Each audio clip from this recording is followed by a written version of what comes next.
Welcome back to my series on chess opening theory.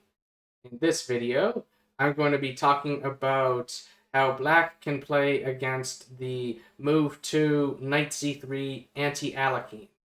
So this is a line in Alekhine's defense. So Alekhine's defense, of course, begins with the moves e4, knight f6, and one of the big selling points for the Alekhine, if one of the reasons why this opening is so good for beginners to play with black is that white doesn't really have that many great choices here. Really, white only has one good move in this position, which is e5, which we're not really going to be talking about in this video. Instead, I'm going to be talking about the second most popular move, which is an extremely common move, especially among amateurs.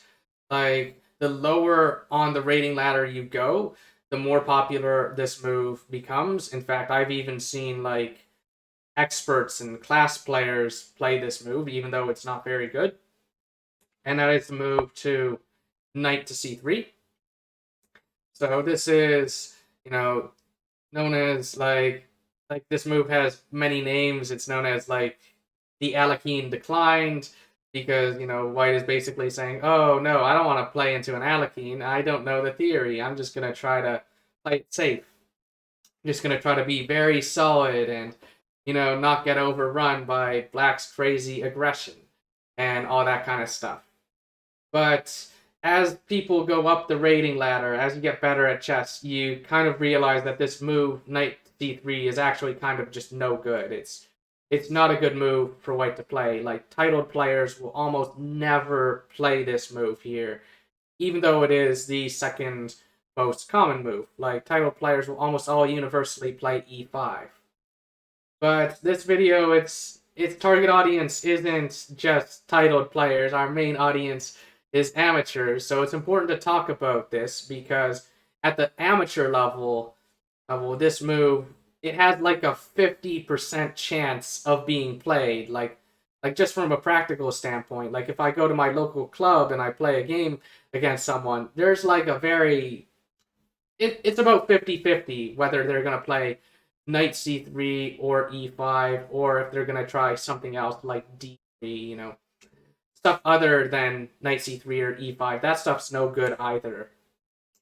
So in this position, the reason why titled players will almost universally not play knight c3 on move 2, I thought I should talk about this move first, even though it's not what I'm going to recommend, is that black can play pawn to e5, and this is called the Vienna variation because black is transposing to a Vienna game. The Vienna game is an opening that begins after the moves e4, e5, knight c3, and then the main line for black is to play knight to f6. And overall, the current theoretical standing of the Vienna is white has difficulty proving any sort of advantage, when white and black are titled players. But the Vienna is actually a very fine opening. But an issue, from a practical standpoint, for black here, especially if we're talking about amateur players, is very often your opponent is not going to want to play a Vienna, so they'll just right now play knight to f3. They'll play the three knights game, and this position is already starting to become very dry and very equal. In this position, if black plays the move knight to c6, then this is the four knights game. This is one of the two main moves here. And the four knights is just very, very difficult to prove any sort of advantage for either player. It's just a very dry and symmetric position.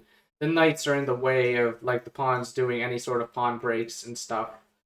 The game will very likely just end in a draw here. So that's not fun. We're Alekhine players. We aren't happy with a draw. We want to win. We're playing for a win with the black pieces. We're kind of crazy. So the other main move for black here that you might try if you do, want to play e5 against knight c3 is the move bishop to b4. And This is known as the reversed Roy Lopez. It's like you know, it's like you're playing the Roy Lopez, except black is white and white is black. And of course, we've got this extra tempo in here thrown in and in all of that. And this is a line that a Petrov player might enjoy, like, because the Petrov of defense, like, if you're going to play that, you also have to deal with this problem of, like, e4, e5, knight f3, knight f6, knight c3. Like, Petrov players have to deal with the three knights problem. But overall, like, these positions, they're still pretty drawish.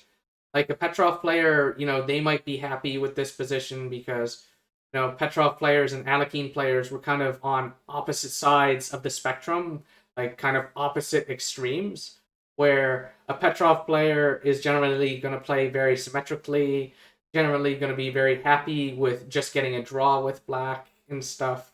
Like, a Petrov player might even be very happy to play the four knights instead of doing this. Whereas Alekhine players, we're a little bit insane, and we're kind of like very greedy, very ambitious. We don't just want a draw with black. We want to beat our opponent. We want to show that we're the better chess player. So we're generally playing for a win. And in my opinion, this position, it's hard for black to play for a win here. Here, it's very often just gonna be very closed and very positional, and still potentially very interesting. But we're Alekhine players. We're very sharp. We're very tactical. We wanna blow our opponent off the board, or kind of thing. That kind of stuff. So we ideally want to go for open positions. We want to go for tactics. We want to go for attacks and all that kind of stuff. So that is why in this position, after move to knight c3, instead of playing e5 and having to deal with this knight f3 stuff, I much prefer the move d5, which is, much more aggressive, and it's the main alternative to e5. In fact, I think this move is actually more popular than e5, just because Alekhine players, we like having a lot of fun. We like playing fun chess. We like going for the win and stuff. So already, like, by playing d5, we're challenging the center, and we actually have a threat. We're attacking this pawn. We're threatening to win the pawn. So in this position, there are two main moves for white. So the first thing that white could do is white could, take over here. And because of this move, this is why the move d5 is known as the Scandinavian variation. Is because after the move ed5, knight takes d5, we have actually transposed to a pretty good line in the knight f6 Scandinavian. Like, if you're not familiar with the knight f6 Scandinavian, it basically starts with the moves e4, d5, e takes d5, knight f6, and then after knight f6, the best moves for white are either like knight f3 or bishop to b5 check. Instead, we have in this position knight c3, which is a pretty timid move, like not a scary move whatsoever. However, like, objectively, black's already doing very well here. Like, we just take the pawn, and black is pretty happy. And if white, takes further, then this is an extremely good Scandinavian. This is a very good Scandinavian, because we basically developed our queen for free, and white doesn't have a way of harassing the queen. And so, that's why this line with d5 is called the Scandinavian variation, is because we often are going to be transposing to a Scandinavian. But the other main move for white in this position is pawn to e5. And this is a fairly important move, like an important move to study. This is white's best move, in my opinion. And one thing that I think is pretty funny is that I've actually seen grandmasters give a pretty bad recommendation for black to play in this position. Although, like, they do kind of have their reasons, but I still think it's kind of funny. Like on Chessable in the lifetime repertoire, our Alekhine defense course by Grandmaster Roland Preachers, or I hope I'm pronouncing that correctly. Actually, he does talk about my recommendation, which is knight fd7, and he does talk about this move. And basically, the reason why he's not covering it is because after the move f4, we're going to end up in a Steinitz French. But I don't think that's an issue. Like, basically, f4, we can play e6, and then, let's see, most precise move order is probably something like d4, c5, knight f3, knight c6, all this kind of stuff. Bishop e3, a6. This is a sign it's French, but there is absolutely nothing wrong with this position. Like queen d2, b5. There's absolutely nothing wrong with this. This position is totally fine for black to be playing. And the reason why Grandmaster Preachers in the lifetime repertoire Alekhine course doesn't cover knight fd7 is because this particular position is very rich. There's a lot of stuff you can study here. It's a very fascinating position. Like this position could be a video just in itself. Oh, and you'll find many games between super grandmasters that feature it. Like just reading off the list here, we've got a game like just on the Elite Chess Masters database. We've got Karyakin Carlson in 2011. We've got Karyakin Topalov 2013. Wesley So, Jan Nepomniachtchi, 2021. Magnus Carlsen, Hikaru Nakamura, 2010. The list goes on. Like games by Morozevich, Wesley So, Lanier Dominguez Perez, Peter Leko, Vasil Ivanchuk, Vishy Anand, Alexander Morozevich. Like there are lots of games between super grandmasters that feature this position. So even though this is White's best try, Black is doing fine here. This is a fine position to be playing. And so instead, what I often see grandmasters recommending, which I actually hate, if we go back to, let's see, this position where I recommended knight fd7 and white could go for f4. Instead, what I see, a move that I just hate, I think just completely misunderstands Alekhine's defense, is I see people like Grandmaster Preachers, who did give his reason, but also Grandmaster Daniel Naroditsky recommends this move, d4, which is ugh! So why do I hate this move? Why do I hate this move? So I hate this move because it actually allows White to simplify into an endgame. Like takes, and now takes here. And of course, if we take this pawn with our bishop, then we're just going to be down a pawn. Like white can take either way. Like white can take this way. So, and if we take over here, then white's just going to promote and stop us from promoting. So that's no good. Like notice that everything is very forcing. So our best move is to take here. And then white can take with the queen. This is actually white's best choice. White is threatening to, remove our castling rights. We have no nice way of avoiding this queen trade. Okay, so that's really annoying.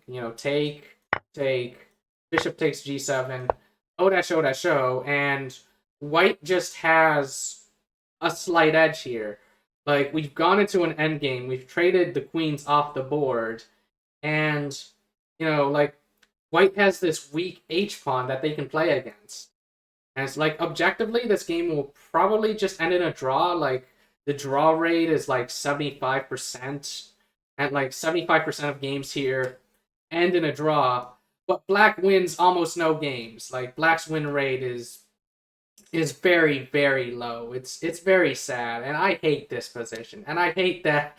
I hate seeing grandmasters recommend it because yes, a grandmaster might be fine, might be very happy with a position where black has a chance of getting like a 75% chance of getting a draw, but we're not grandmasters. We're amateurs. We want to play for a win. We want to have fun. And, how is black going to win this? I don't see anything for black to play against. What I see is white has taken the D file, and white is very happy. So white is castled, and we have not. And if we castle kingside, like we got the open G file on our king. This is awful. Why are people recommending this? This is awful.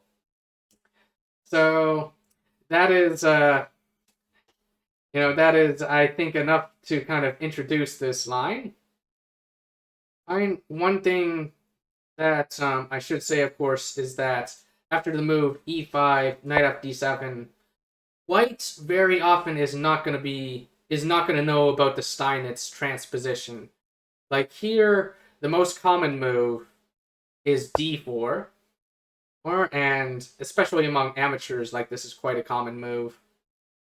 And here, if we play e6, like if we play e6 right now, then this is a Steinitz. We have committed to a Steinitz French, which is okay. Like, there's nothing wrong with doing that. In fact, if you're familiar with the Steinitz French, you might already be very happy to just play e6 right now and go into this. Like, for anyone in the audience who's not familiar with the Steinitz, it starts with the moves e4, e6, d4, d5, knight c3, knight f6, e5, knight fd7. That is the Steinitz French. So you could play e6 right now, but really you only need to play e6 when you see white playing f4. So instead, a move that I like playing, a move that I think is very fun, is we play c5. Like, we only have to play e6 when we see f4 come out, or later on. And like there is another situation where you also have to play e6. Like, e6 is actually a very important move to always be on the lookout for. In fact, back in this position, a very interesting line that white can go for, and a line that does scare a lot of people away from playing d5 on move 2, is this move, e6, right now. This is called the Spielmann Gambit. And we can take, and after d4, we play c5. And basically, I am going to be sure to cover a game that features this, but objectively, this is objectively equal, but from a practical standpoint, we do have to be a little bit careful. Like, this is what I would call a dynamically equal position, because black is up a pawn, and black does have a strong central presence. But at the same time, we do have a lot of trouble getting this bishop out.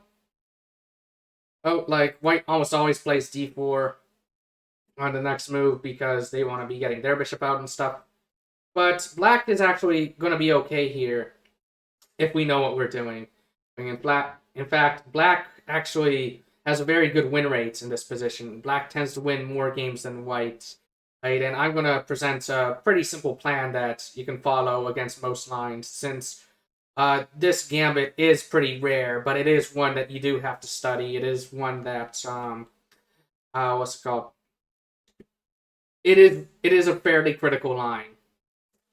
But instead of that, assuming that white doesn't do that, instead, if white plays d4, we can go for c5. And I think the subject of our first game will be talking about how we haven't hung a pawn here. Like, I really like this move, c5, because we haven't committed to a Steinitz French. We don't have to go into the Steinitz unless white really forces us to, like white plays f4, for example. And it kind of looks like we lose a pawn here, but this move, knight takes d5, is actually a mistake. It's actually not a move that a strong player or a player who really knows their stuff is going to play against you, because we can play the move c takes d4, and it looks like, and you might be wondering, hey, I don't get the point. Like, doesn't white just take back with their queen? And the answer to that question is no. So the answer to that question is we play the move knight to b6, and white is going to lose their knight. Alright, so that is going to be the subject of the first game. I hope that you enjoy. So For our first game, we're going to be talking about a very important trap. Now, this is a trap that, works for us. Like, it's a trap that our opponent can fall into, and you wouldn't believe how many games I've had against amateurs where, like, especially in faster time controls like Blitz, where my opponent has fallen for this trap. And what's funny is that we're still making a good move, so it's kind of one of the best traps out there. So anyway, the trap occurs after e4, knight f6. This video is about move 2, knight c3. And here, of course, we don't play e5 because knight f3 will just generally lead to a very dry and boring game. So we play d5. And now here, the most challenging move for us to deal with is e5. And remember that we don't like playing d4 because that leads to an annoying forcing line that leads to a very drawish endgame after like d4, ef6, dc3, fg7, take over here with check, queen takes, queen takes with check, bishop takes pawn, castle queenside. I remember that from earlier. So instead of doing that, we play knight f d7.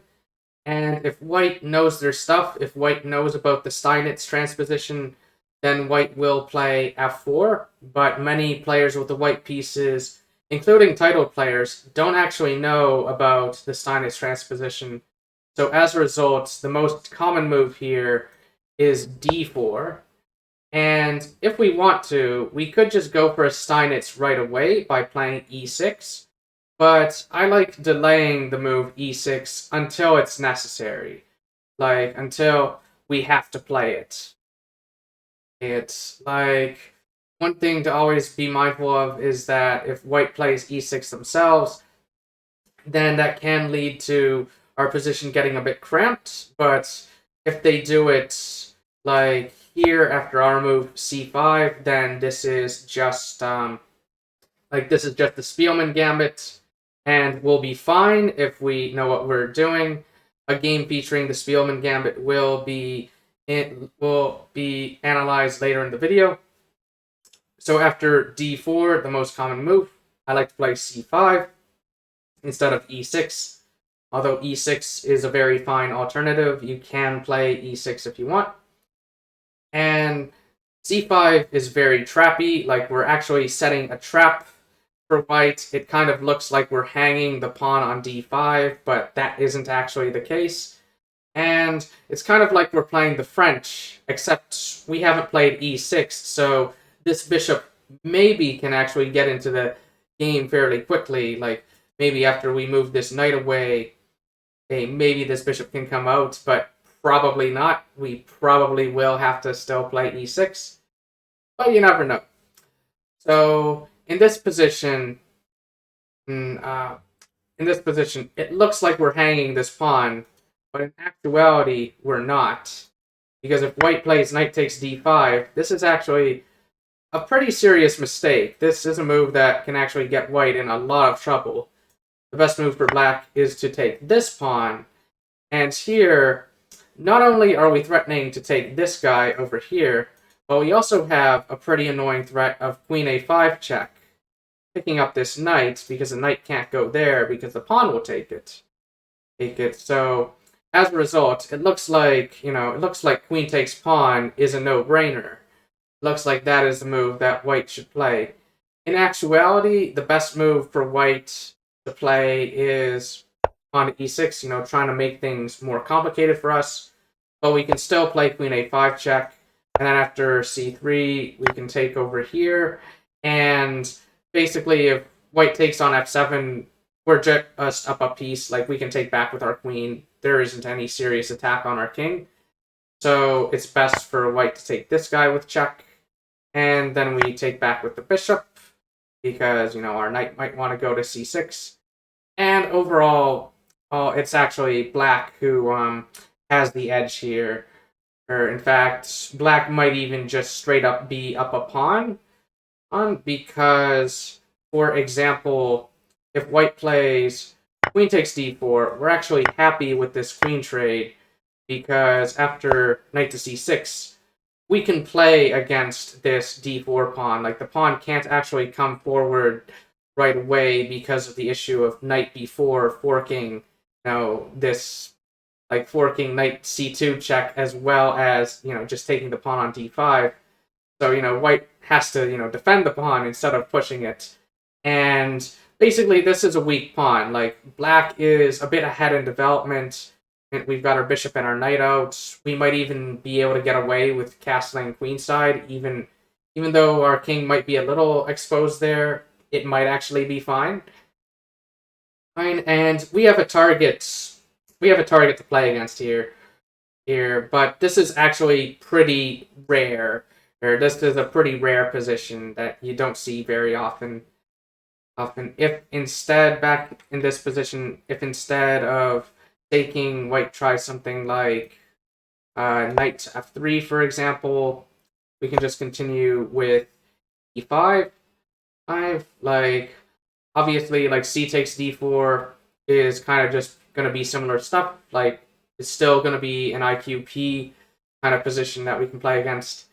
And if white now goes for c takes d4, trying to trade away the isolated pawn and all that kind of stuff, we just say no, we just play pawn to e4, and white will actually just be down a pawn here. So, for example, if white plays knight to d2, we can just take the pawn on d4, and if white goes knight to g5 or knight to e5, we can give a check over here, and after white blocks, we just yum yum yum, we just gobble up this pawn. Like, yes, we might lose the bishop pair, but we will be able to trade a set of bishops back and all that kind of stuff. So this is all assuming that in this position that white knows that e6 is the best move, that e6 is white's best try. Of course, that is not generally the move that white will actually play. Like, odds are, if white took the pawn on d5, they didn't realize that this pawn is poisonous. That this pawn, taking this pawn, is almost going to just lose the game on the spot. Because black now has the strong move, knight to b6, and this guy on d5 is just pinned. This knight is dead. This knight is going to be lost. Like, white could try, like, knight takes b6 and knight takes rook, but we're going to be able to, we're going to be able to trap this knight in the corner. So it's not even going to be trading the queen for rook and knight. It's more like trading queen for rook, if white does that. And currently in this position, we're attacking white's knight. The knight can't take our guy on b6 because of this pin. And as soon as white defends the knight with, like, a pawn or with the bishop or whatever, we just play pawn to e6, and the knight is lost because the pin is still there. So there are two main moves that white might try here. I did find games that cover both of them, but for this game, I thought I would cover the move that you'll see more often in practice. But the other move is worth still talking about. It is still kind of interesting. And so, basically, the other move that white might try is pawn to c4. And basically, against pawn to c4, we just continue with this plan of winning the knight. We play pawn to e6, and then white might try bishop to g5, try to distract our queen so that the knight can come in here. In fact, the point of the knight coming in here isn't actually to take the rook. It's actually much more sinister, because after this, there's only one legal move for black to play, and, well, this would be checkmate. Wouldn't that be an embarrassing way to lose the game? So, as a result, after the move bishop to g5, we could play queen to d7. Like, that's still an okay move here, but I kind of like this idea of bishop to b4 check. The point is that white is going to be trying to get compensation against us for the lost lost minor piece. Like, white is going to be trying to just launch a massive attack on us in the center, like bring the rook in, bring the other pieces in, all that kind of stuff. White is going to try to get compensation, so basically we're going to try to disrupt white's development a bit. We're going to try to mess white up. Like, obviously, if knight takes b4, then we just take the queen. And if the bishop goes back to block, then we just take the bishop with check. White takes back with something, and then we take the knight. Like, trading pieces is just good for us. We're very happy to see trades. So as a result, the best move for white to play here is either king to e2 or king to d1. The engine slightly prefers king to d1, but sorry, king to e2, I should say. The reason why is because white wants to put their rook on d1, so playing king to d1 is going to get in the way over there. So after that, just queen to d7. And I did find a game that features this position. It's a pretty decent game, but it's not the one that we're going to be looking at. I just thought that I should mention this really quick.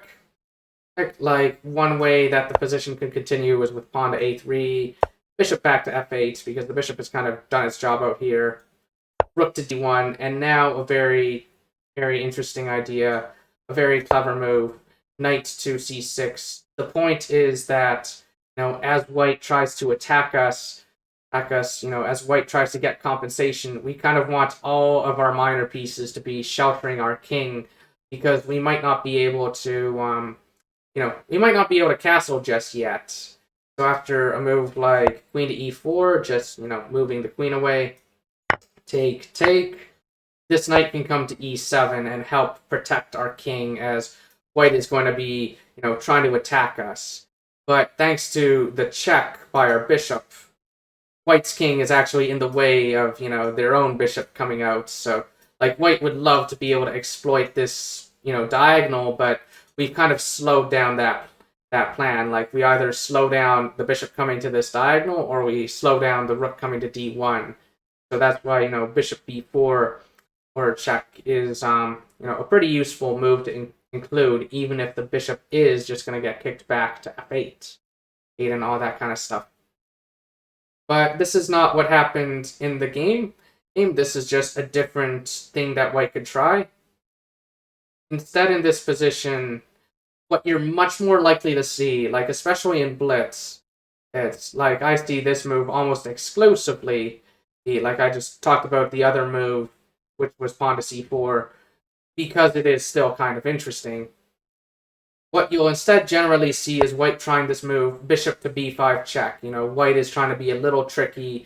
White is trying to, mess us up a little, like hoping that we fall for a trick here. Like, the point of this move, bishop to b5 check, is that if we play bishop to d7, then the pin is broken. White is actually able to play knight takes knight over here. This knight is attacking the rook, so we don't actually even really have time to take this bishop. And, after we trade, like this, for example, all that kind of stuff. After all these trades, not only is white up a pawn, but white has a much better queenside pawn structure. So it's actually white who is going to be a lot better here. It's white who's going to be playing for the win. So as a result, remember not to play bishop to d7 here. Remember not to block with the bishop. Instead, the proper way to block is with the knight. Play knight to c6 and maintain this pin. So this is where the game is now going to begin. Like, white continued the game with the move pawn to c4, and black continued with pawn to e6. And unfortunately, I don't know a whole lot about the players. There's just that both of them don't seem to be titled players. Like, white is from Peru and black is from Italy. And this game took place at the Rome Open in 1996. Like, both of these players do have decent ratings, like they're between like 2,000 and 2,200. So, still pretty strong players. There's like, generally speaking, titled players will not fall for this trap. So it's actually very hard to find a game featuring them. But I thought I should still feature a game with this trap, as it's very important to know about. It's very important to know all of these crazy tricks.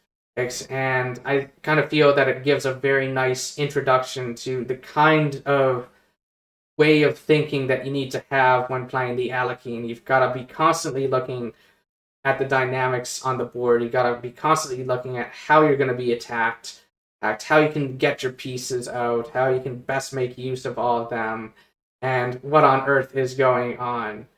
Like, the Alekhine is very double-edged, but also very fun.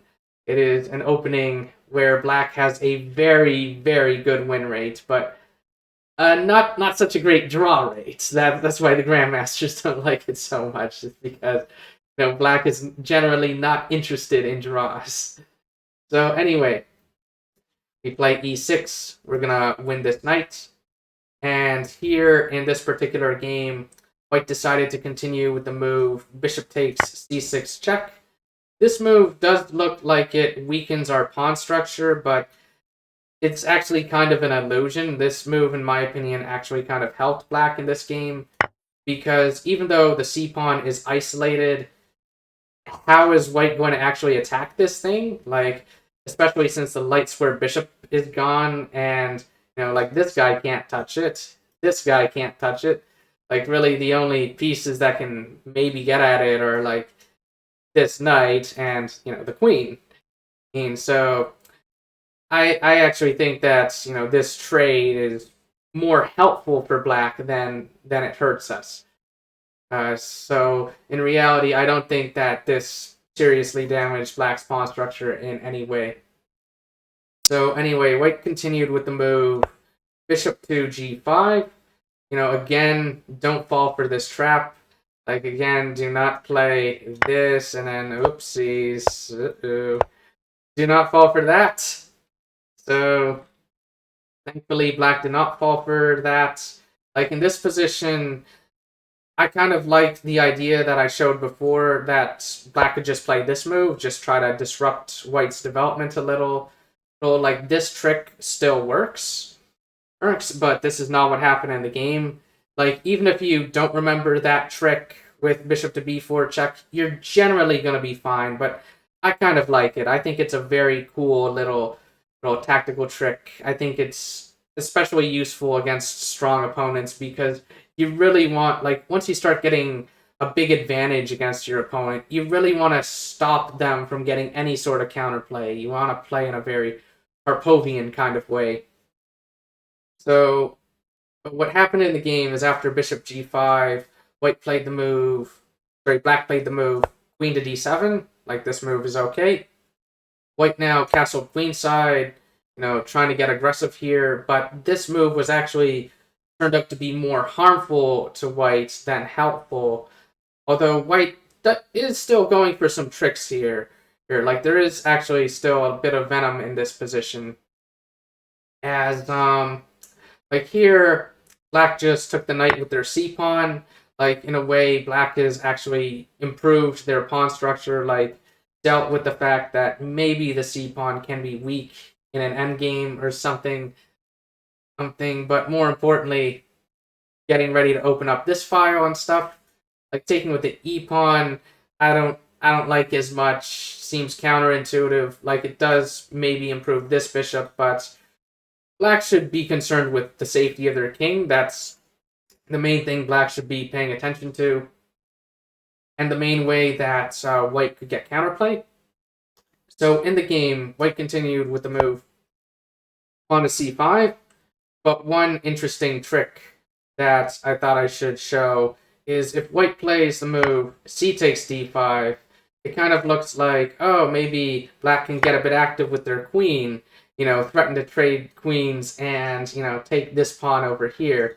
But in actuality, this would be a very serious blunder. Like, you've always got to be paying attention to this kind of stuff. The reason why is that White can just play the move queen to c3, and there is no way for black to, black to really save this position now. This is kind of a big oopsie, because if the rook lands on d8, it'll be checkmate. So you've got to be a bit careful about opening up your king, like when your opponent is suddenly going to be going for a very desperate attack on you. So instead, in this position, the best way to take back is to just take back with the knight, because this knight is actually fantastic here. There is no pawn that can kick the knight away, and also no bishop that can kick it away either. Like, this knight is kind of just going to be here forever. It's going to take a very long time for white to actually get rid of it. Like, white would have to do something like this and this, for example, but even that's not so good. But, like, that's just way too slow. Oh, and also, black is actually fairly happy to trade the knight away, especially if black is able to get their king to safety in the process and all that. And, like, black is pretty happy to play, like, bishop to b7 and trade that way, like, just replace it with the bishop, for example. So, this is probably the reason why white didn't play c takes d5. Instead, in this position, white played the move pawn to c5. And, black played queen to c7, putting the queen on the same file as white's king, and putting some pressure on this guy, but more importantly, attacking this very weak pawn. In fact, there doesn't seem to be a nice way to really save this pawn. Like, white either has to bring their bishop back or play b4. Both of those moves are pretty unappealing. So white decided to bite the bullet and be like, okay, fine, you can take the pawn. And here, in this position, I personally would probably just play queen takes c5. There is nothing wrong with playing that move. But black decided to instead play knight to c4 and be like, who's attacking who? Because, like, normally black would have to be a little bit concerned about, weaknesses over here, like this bishop hitting the d8 square, but white doesn't actually have that nice of a way of getting at it now. Since this pawn is just doing a fantastic job of just stopping white's aggression along this file. Of course, black does have to be a bit careful not to play like queen a5, for example, because then this is actually no, it's not possible, because the queen still defends this, so maybe queen a5 is not a good example. Maybe a ridiculous move like maybe queen b7 or something, blocking the bishop. Anyway, white continued with the move knight to f3. Black played rook b8, attacking this guy on b2. Like, the fact that black is able to just launch a very strong counterattack is probably why the engine marked white castling queenside as inaccurate. It's just that, black's pieces are actually getting into play very fast and creating all sorts of problems for white. Generally speaking, if you can develop a piece with tempo, then that's usually a very good move to make, like in the opening or early middle game. So black plays rook b8, and there isn't really a nice way to defend this pawn. Like, white can't play rook d2 because the knight covers that square. And what's funny is if white tries bishop c1, not only is this move very passive, but it actually just, oops. White kind of doesn't really have much choice here. White had to play the move pawn to b3, which is what happened in the game. And now black decided to take this pawn. On queen takes c5. I have a very fine move. Like, black is very happy to just trade queens here, as black is up a piece. Like, this guy over here is black's extra piece. So white decided to now play king to a1, because an interesting, black is threatening all sorts of nastiness here, not just a queen trade, but even potentially some nastiness with, like, knight here, check, and then queen here, or queen there, or depending on the situation. So lots and lots of nastiness. White decided to get out of the way of all that. at like one particular nasty idea if white tries queen d3 to, you know, protect these two squares, is black can actually do this, and oh my, I even if white plays like king a1 now, that's still no good because, you know, this is mate. Like this would just be checkmate, for example. So as a result, in this position, white decided to play king a1 right now, and black traded queens, and queen takes d4 check. White took back with the rook. Black's knight is under attack, so black brought their knight back. White plays rook c1. Black played pawn to h6. And white played the move bishop to d2 and then just immediately resigned. And I kind of think that, yeah, this is a pretty good place to call it quits, as black is just going to be going into an endgame. Like, if we look at the pawn count is actually equal, and black has this beautiful protected passed pawn that is just going to be very annoying for white to deal with. And in addition to that, black has an extra bishop. Like, the main source of counterplay that white would go for here is trying to infiltrate on the 7th rank. Like, try to do something over there, but black actually just has a very easy way of dealing with that. Like, the way that, like, one way this game could continue after white played the move bishop to d2 is black could play bishop to e7. White could try, like, rook to c7, hitting this pawn, but black could just play rook to b7, and now there isn't really any nice way for white to continue, you know, their onslaught on the 7th rank, because black could then continue with the move bishop to d8, like on their next move, you know, just kick this rook back, kick it away, and then just castle kingside, and white has nothing. Like black will just, you know, re-coordinate their pieces, like play like knight d7, for example, put the bishop on b6 so that it's always covering the 7th rank. Also, this comes with tempo, just hitting this rook as well. And white just has absolutely nothing. White has no compensation. White is just down a piece, and black will win the endgame. And so, overall, I think this game was pretty instructive in terms of talking about this trap and talking about the various tricks that are available to white and stuff to watch out for, as well as, you know, how a typical game might continue.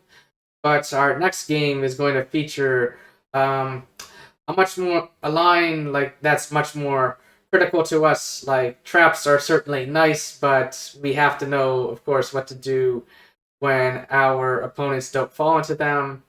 So our next game is going to feature, you know, more typical stuff after e4, knight f6, knight c3, d5, e5, knight fd7, d4, c5. I hope that you enjoy.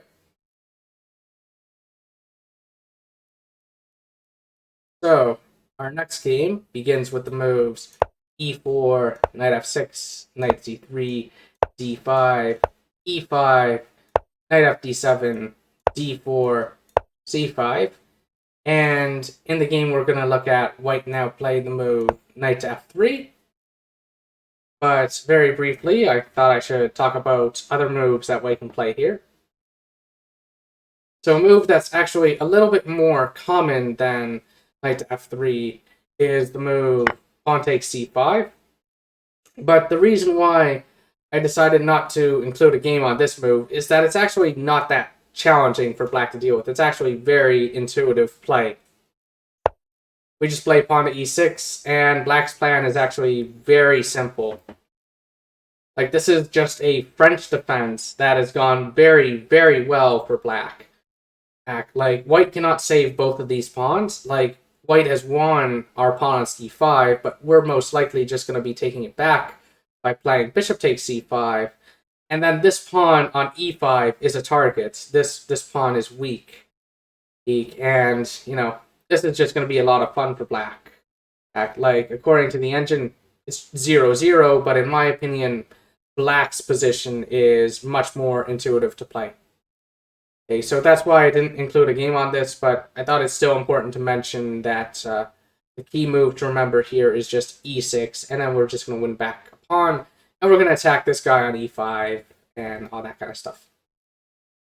So another important move is, of course, f4. When white plays f4, we know that we have to play a Steinitz. We know that, okay, white probably knows what they're doing. We have to play e6 and basically accept that we're going to go into a Steinitz French. But that's fine. A Steinitz French is not bad. We're going to be talking about the Steinitz French in the next game, not in this one. But one thing I thought I should mention is that it looks like we can try this c takes d4 idea, but really this isn't such a great idea here.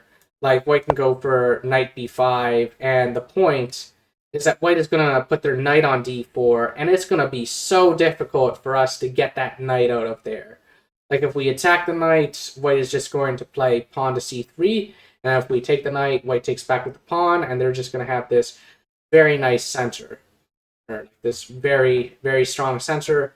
And part of the reason why the knight is so annoying on d4 is that it supports this later idea of playing pawn to f5. Like, white is probably going to try to break through with f5 and run us over and stuff and get very aggressive. So as a result, I do not like to allow this trick. I do not like to play c takes d4 when we see f4. Instead, it's best to just maintain the tension here. To just play e6, protect this pawn with our bishop. Get ready to take back with that. Don't let white, get in here like this. Like, if white plays knight b5 now, we just kick it away with, like, a6. And if knight d6, we just trade. And, this pawn's weak. We'll just kill it, that sort of thing. So, as a result, important to know that when white plays f4, you almost always are just going to play e6. And of course, if white plays e6 now, this is just a transposition to the Spielmann Gambit. Like, normally the Spielmann Gambit happens one move earlier, but then immediately continues with the moves d4, c5. If white wants to go for a Spielmann Gambit, we have no choice. We must take it. We must take the pawn. Otherwise, white will play e takes f7 check and, mess us up that way. Okay, so the Spielmann Gambits will also be covered in this video. And so those are all of the other moves that white can play in this position. So I thought I should now talk about the move knight to f3. So knight to f3 is kind of an exception to that rule about how I don't like to take on d4. Like, in this case, I do, because this whole business of knight b5 isn't actually such a good idea anymore, because the knight on f3 blocks the f-pawn. It blocks this f4 push. For example, if white plays knight b5, we play e6. Knight takes pawn. We can play knight c6 to attack this guy. Notice that, without the pawn on f4, attacks on this pawn are much more, much scarier for white to deal with. White can try bishop to b5, for example, but we can play queen to b6. White plays bishop to f4. We still play queen to b6. This is very typical French stuff. So bishop b5, queen b6, bishop e3, bishop c5. Like, this is very, very typical stuff. Like, very intuitive stuff. And, like, basically, the engine just gives black a slight edge here because, black has a pretty clear plan. And attack this pawn, develop your pieces, attack the pawn, take it at the right time, get the king to safety, all that kind of stuff. So that's why knight b5 doesn't work so well here, is because if white is going to go for this knight on d4 idea, white should have the pawn on f4 to support the pawn. But anyway, after knight f3, c takes d4, or the main move that's almost always played by white is queen takes d4, but I thought I should also talk about the move knight takes d4 because there's actually a fair amount of venom here that you have to be careful about. Like, a lot of white players might not be aware of this, but maybe one of them is and has brought some nasty preparation. So it looks like we can take this guy on e5, and we can. And, we can take this pawn. However, we have to be very careful when trying to hang on to it. So white's best move is, of course, the very intuitive bishop to b5 check. And here, in this position, there are two playable moves for black. So if you want to avoid all the crazy nonsense, then you can just play bishop to d7. This move is fine. We just give back the pawn and play pawn to e6. Black is very solid here. Black doesn't have any problems. If white takes, we just, fine. Trade. That's fine. Like, we're happy to trade this guy away because we kind of weakened him. He's kind of like a French bishop still with this pawn in his way. But, so that's one of the two good moves. We go back. Bishop b5 check. The other good move is actually to block with the e knight, like play knight e c6. We should not block with this guy because white can then play bishop f4, and we're in a lot of trouble here. Like, white just what's it called? Oh yeah, white just has a lot of pressure on us. Like, white is threatening to win at least the pawn back and stuff. Like, white's pieces are all singing in unison. They're all just gonna, kill us and stuff. So this is bad. Like only white is better here. Like, white is a lot better here in my position. Like in my opinion. But the engine's like, oh yeah, white's about a pawn better. It's like, I'm scared. But anyway. So as a result, the other playable move for black, if you're interested, is the very sharp blocking with the e knight. And there are lots of tricks here. Like, white can still continue with bishop f4, getting very aggressive, but we can continue with pawn to a6. And here, if white plays bishop takes b8 to remove the defender of this knight, then the best approach is to take this. And this is an old note, actually. We should not be playing pawn to b4. It's actually wrong because there's still amount of venom here. After bishop to g3, we can play pawn to e5, and we're okay with giving back the pawn. In this case, because we will be the only one who has a pawn in the center at this point, and this pawn is very, very strong.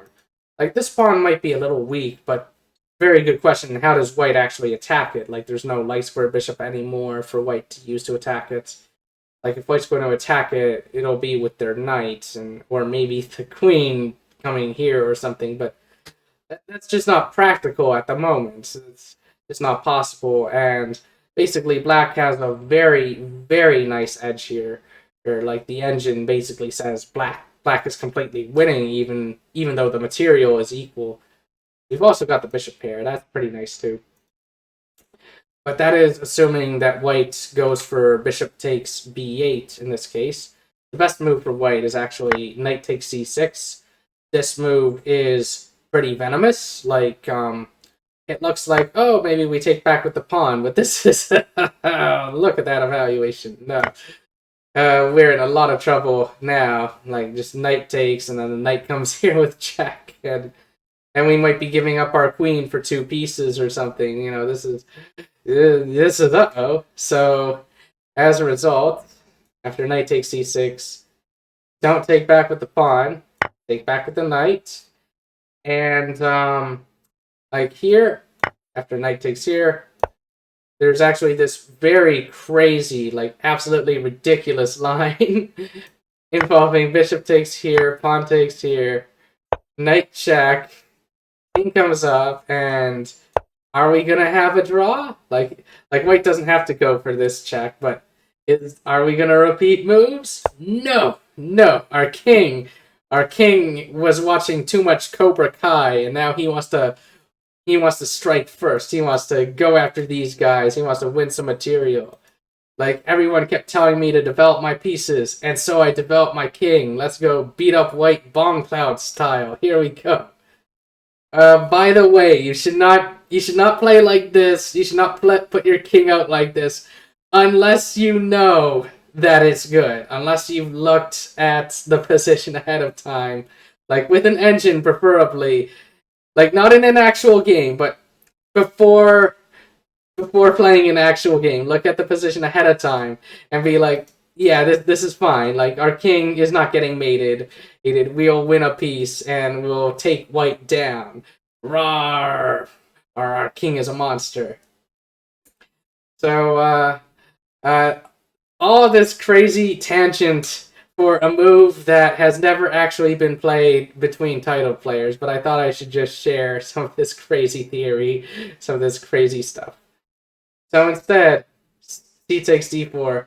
Like, all this craziness happens if white plays knight takes d4, but if white instead plays the more common move, queen takes d4, this is fine. This is just a good French. Like, the move that, this is the move that actually happened in the game. We just continue with pawn to e6. And this position has not been reached that often between title players, so unfortunately there weren't a whole lot of games to choose. But this game that I managed to find was pretty good. I don't know much about the players, unfortunately. Like, this is a fairly old game.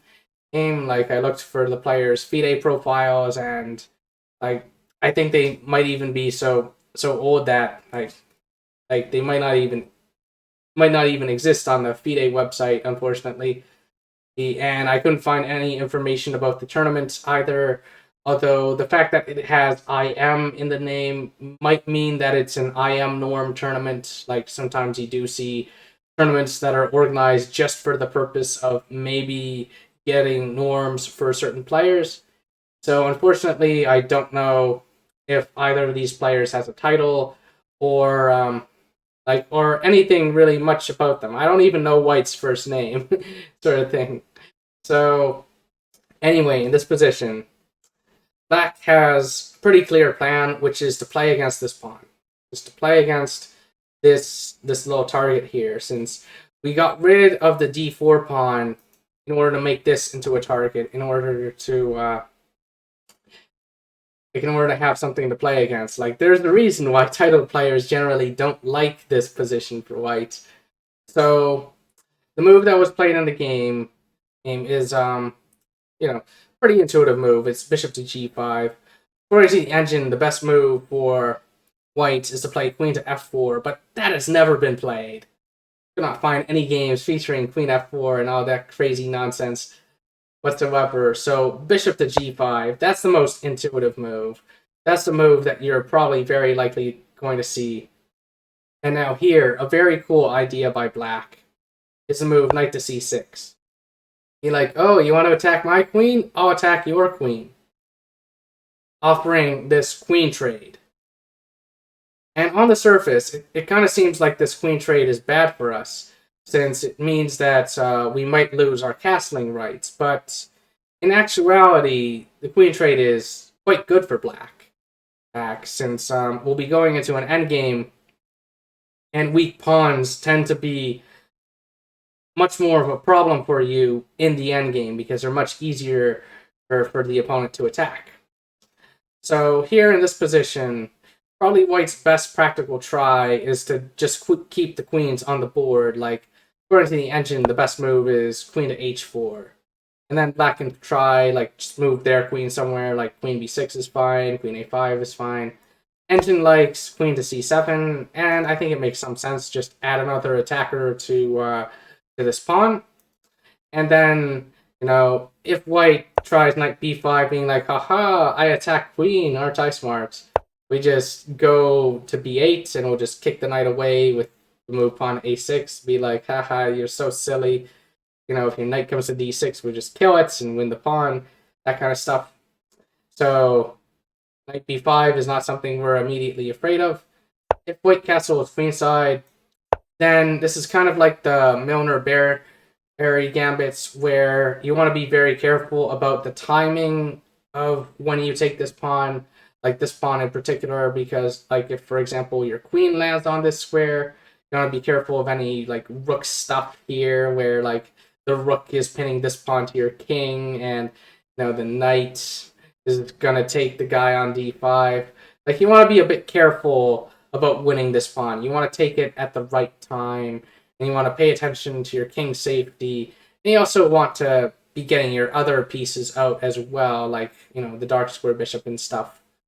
So black is going to eventually take this pawn. It's just, you have to be a bit careful here. And now in this position, there's a very crazy line that I just couldn't help myself. I gotta show this crazy line. And it involves white playing rook takes d5. Crazy stuff. Just show the evaluation. Like, white is sacrificing a rook, and the evaluation is that, you know. So the point is, you know, oh, like, white can attack. Like, Engine likes queen a5, but I think, like, Engine also likes queen b8. I think it actually likes queen b8 more when you leave more time to think. And after bishop here, like, we take with this knight just to make it easier to bring our other, like, this bishop into the game.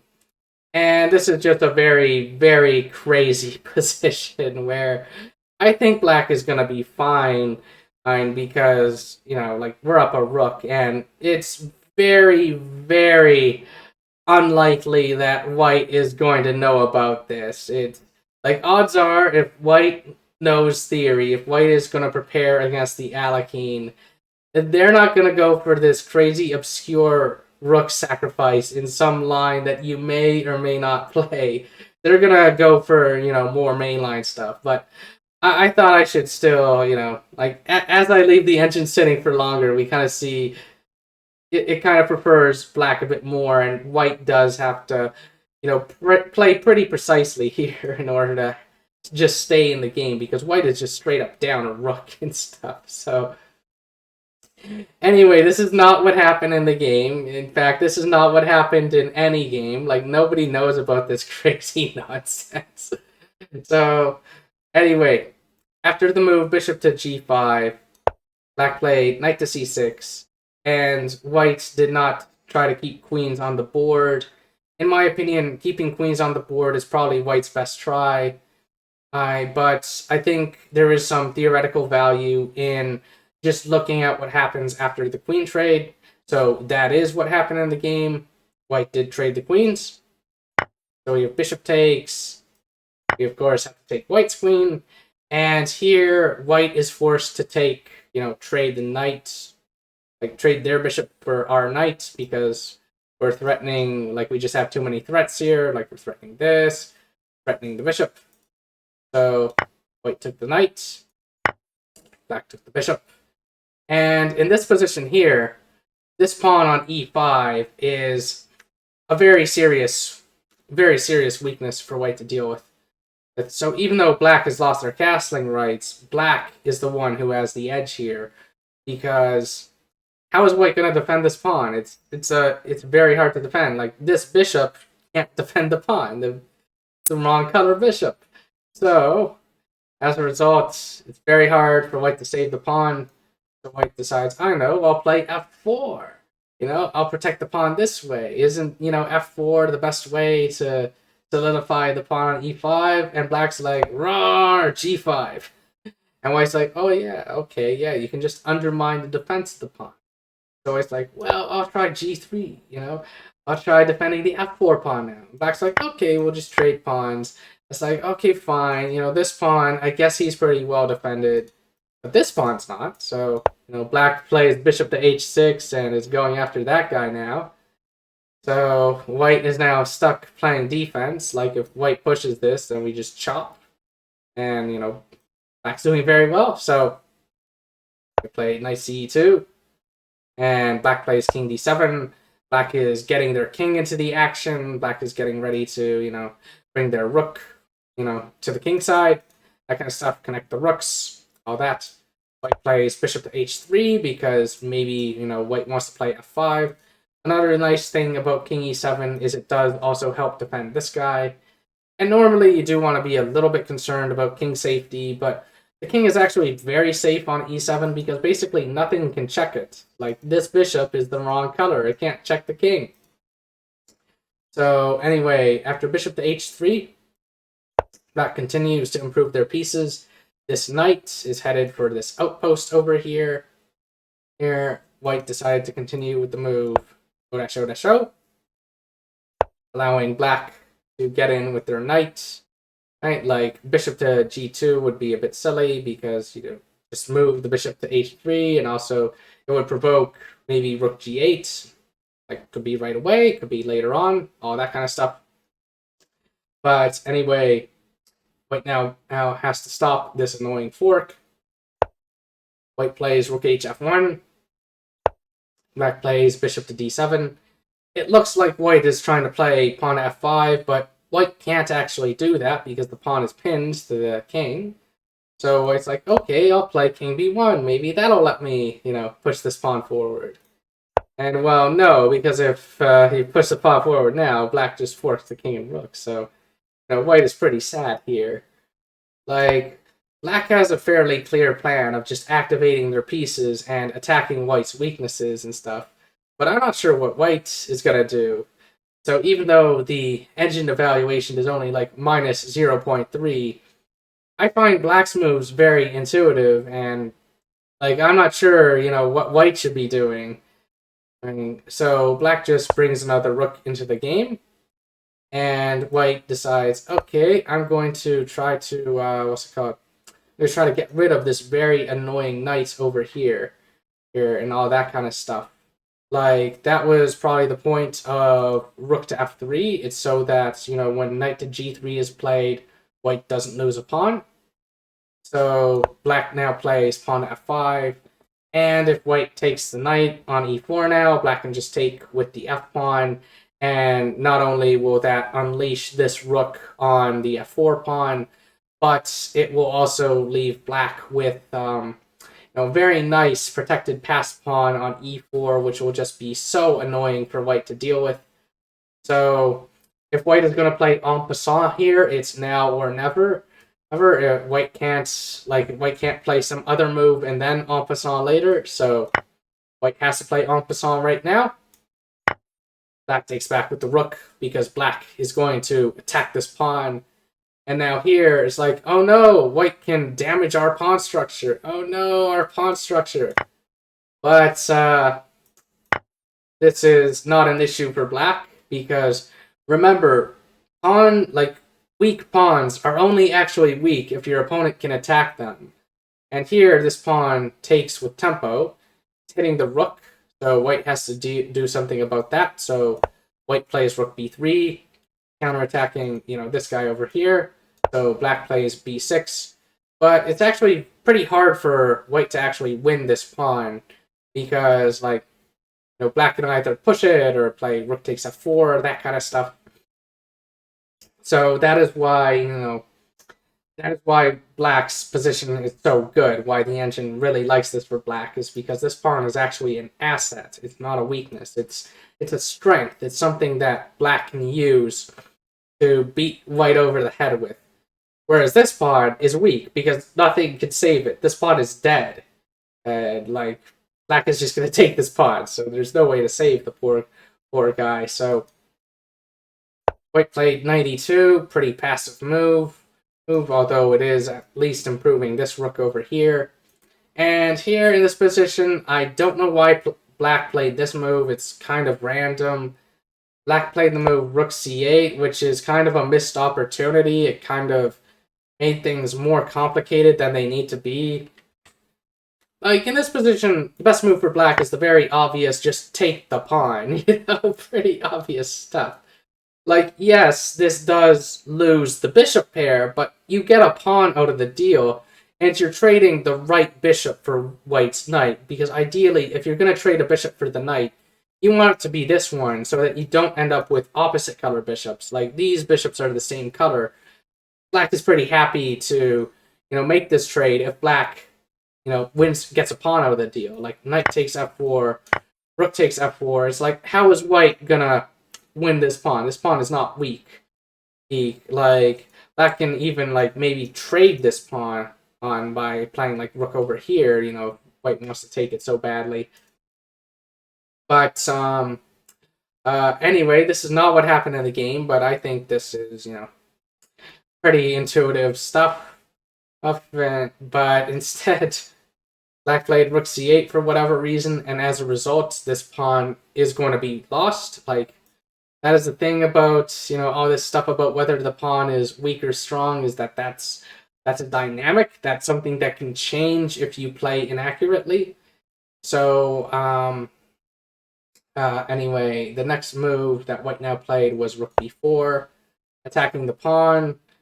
It's, you know, pretty difficult to save the pawn and stuff. Like, I guess bishop c6 could be tried and all that, but that bishop c6 might.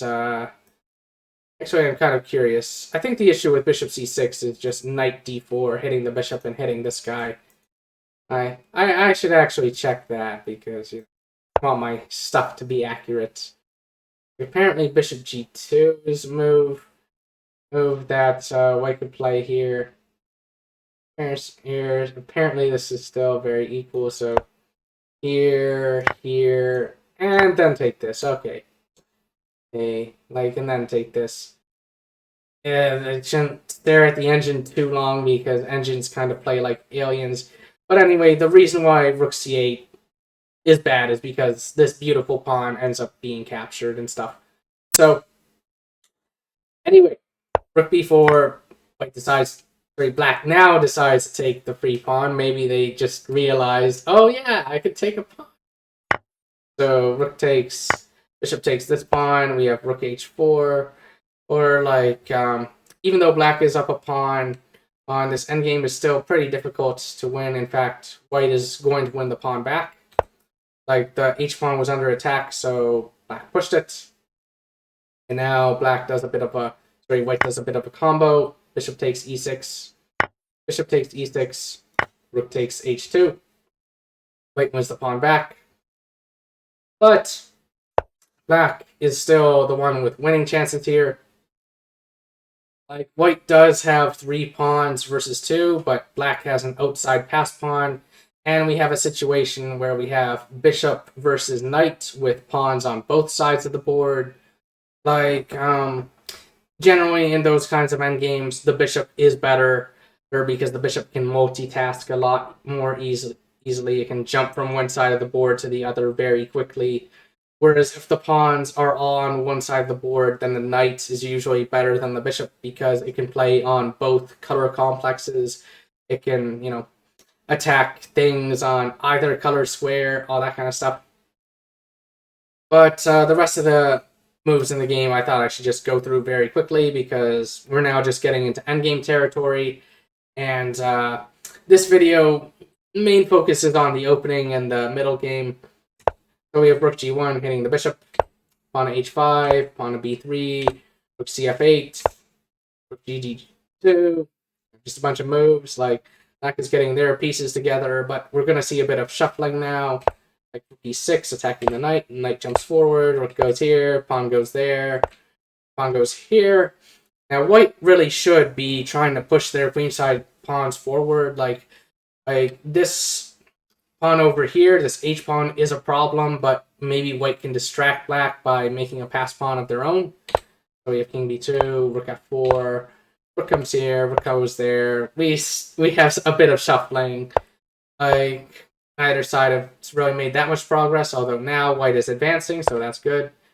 But like, the engine is kind of giving black a bit more of an edge, but the edge isn't big enough to be a winning advantage. So we have rook e3, rook h4, rook h3.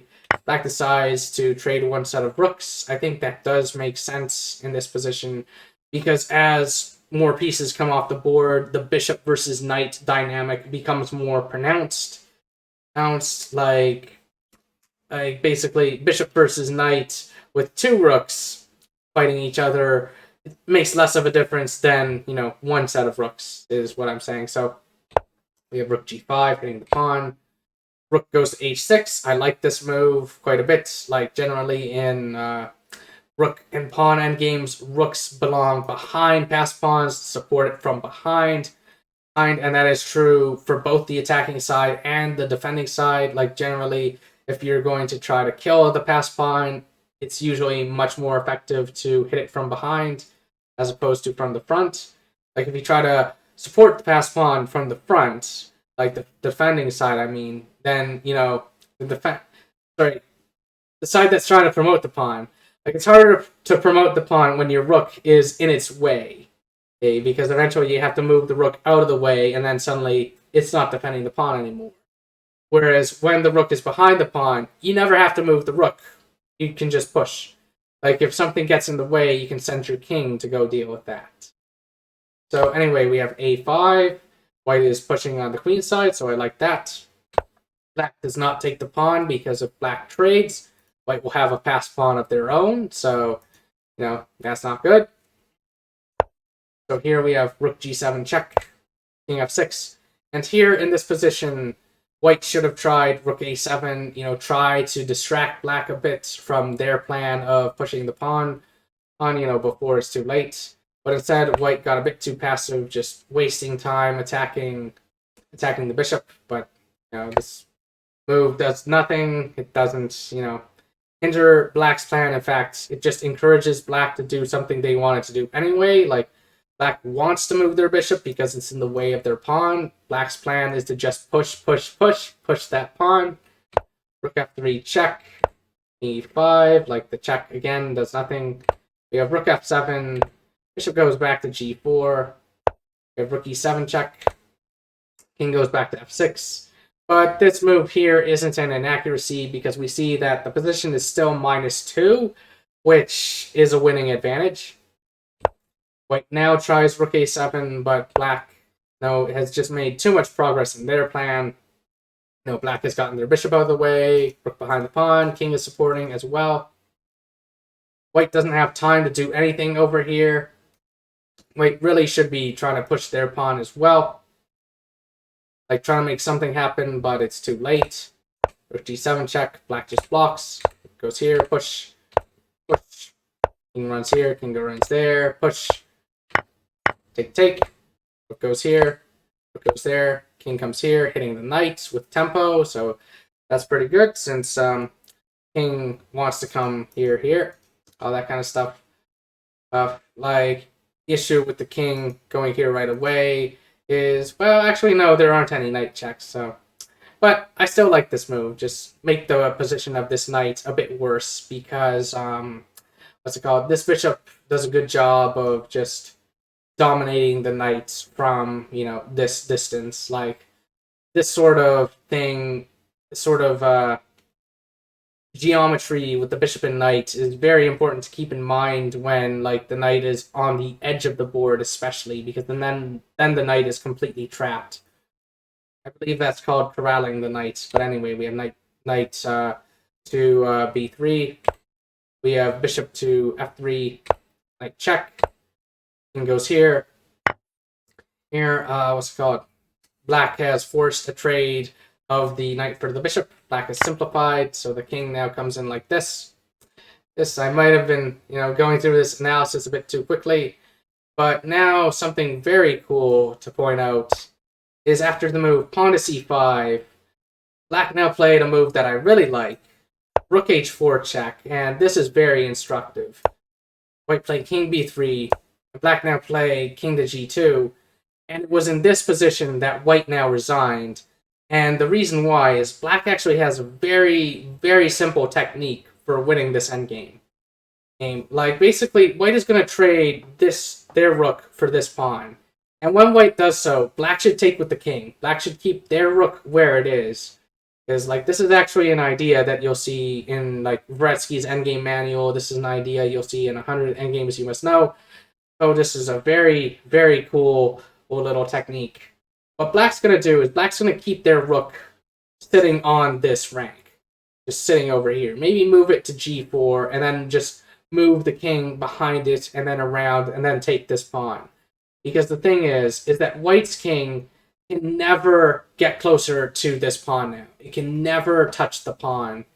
And if white ever pushes this pawn, then black is going to hit the rook from the 6th rank. Like, if white plays c6, black plays rook h6, for example.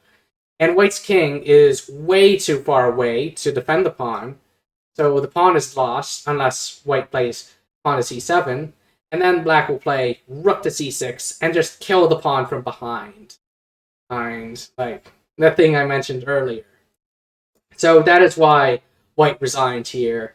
And hopefully this game did a pretty good job of just illustrating black's general idea in, this sort of line where white plays knight f3, or when white doesn't go for f4, and we just have a very good French. And so anyway, the next game is going to feature the Steinitz French transposition. I hope that you enjoyed this one, and I hope that you'll enjoy that one as well.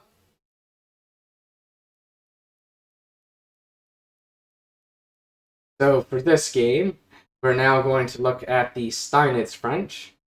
So the true move order of this game began with the moves e4, e6, d4, d5. So this is the French defense. White then played knight to c3. The normal variation, also known as the Paulsen variation, black played knight to f6. This is known as the classical French. Here there are two main moves by white. White can play bishop to g5, and white can also play e5. e5 is a little bit more popular, but only a little bit. So white played e5. Black played knight fd7. This is the Steinitz. White plays f4. Black plays c5. And we now kind of see a very similar position to what we were looking at in our Alekhine. So back to the Alekhine. We have e4, knight f6, knight c3, d5, e5, knight fd7. And now here, one thing that is interesting to note is that if white now plays a move, pawn to f4, or generally I would recommend to just play e6 here, keep our repertoire fairly simple and easy to remember. But there is a very interesting sideline with pawn to d4, which can be worth looking into. It's just I haven't, because the vast majority of the time your opponent will just play pawn to d4 in this position. So I like to now play pawn to c5, just in case white doesn't play pawn to f4. But if white knows what they're doing, then white will. And then after pawn to e6, we have a position that is identical to what we were just looking at. So the main line typically continues with the move knight to f3, knight to c6. Both sides are just getting their pieces out. Bishop to e3. There's a lot of tension around the d4 square over here. And here, the main move for black to play is pawn to a6, which is a move that we're going to be looking at in this game. However, another move that black can play is the move c takes d4. And then white will generally take back with the knight, because white doesn't want to give up the bishop pair. And now a very interesting move that FIDE Master Kamil Plikta talks about in his course on the French defense is this interesting sideline with queen to b6. So this is kind of a fun little move. It's just very provocative, very wacky, but it can also be very forcing in some variations. So if you're interested, like if you look at the game that I'm going to show and you're like, I don't really like that position too much, then there are alternatives. Like you can look into this fun little thing here, or with queen to b6 in this position, with ideas of just getting greedy and grabbing this pawn. Like that actually is an idea here. But for this game, since it's going to be introductory, it's not going to go too heavy into the theory, and we're just going to stick to stuff that is fairly standard. So black plays a6, and now in this position, white almost always plays the move queen to d2, and black then plays the move pawn to b5, expanding on the queen side. One thing I thought I should mention really quick is that if white plays the move pawn to a4 to stop us from playing b5, then this move isn't really so good, because now queen to b6 is an excellent move, because white doesn't have this square for their knight. White can't kick us away, and also since we played a6, there are less, nasty tricks of playing knight to b5 if the queen takes on b2. So white is kind of forced to do something passive here. White is kind of forced to just spend a move defending this pawn, And then black can maybe play like take here and bring the bishop out, you know, stuff like that. And all that kind of thing. I'm just going to double check to make sure I'm not misleading anyone or stuff like that. But yeah, that's generally how game could continue here. Lots of ideas there, but Queen d2 is by far the move that you'll face the vast majority of the time. So we have b5. And now, in this position, the main move, which is going to be in the game we're looking at, is the move pawn to a3, but white can also play d takes c5. I personally don't think d takes c5 makes a whole lot of sense, since it just helps black develop their pieces, like black could just take back with the bishop.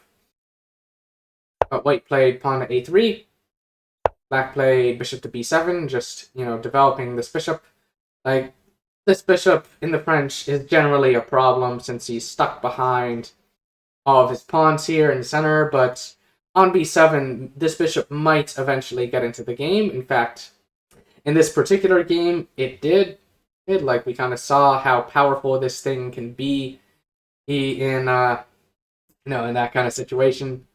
So before continuing, I thought I should say something very briefly about the players. So with the white pieces, we have Grandmaster Peter Svidler, who was a very strong player here, like around the time that this game was played. Like, he is a super Grandmaster. He was an 8-time Russian champion, also often participating in in the candidates tournament and also in the Olympiad. So just very, very strong player. Like, he's not super active these days. Like, his rating has kind of fallen a bit, but way back when this game was played, both of these players were super grandmasters. And unfortunately, I don't know much more about white, although I've certainly seen their name in quite a few different games, quite a few different places.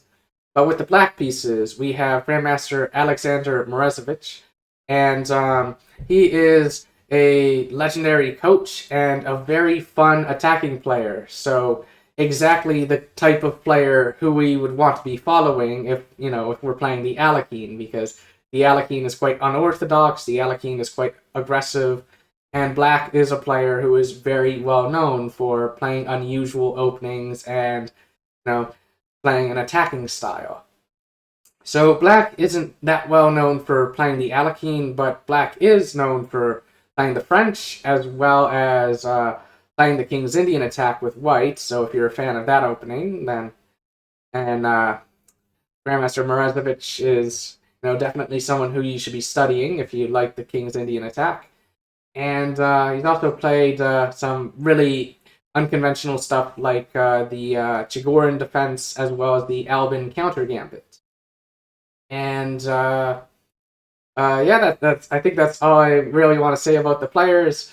Onto the game. So in this position, the game now continued with the move d takes c5, which, as I mentioned before, is not a move that I think makes a whole lot of sense for white to play, because it just helps black develop.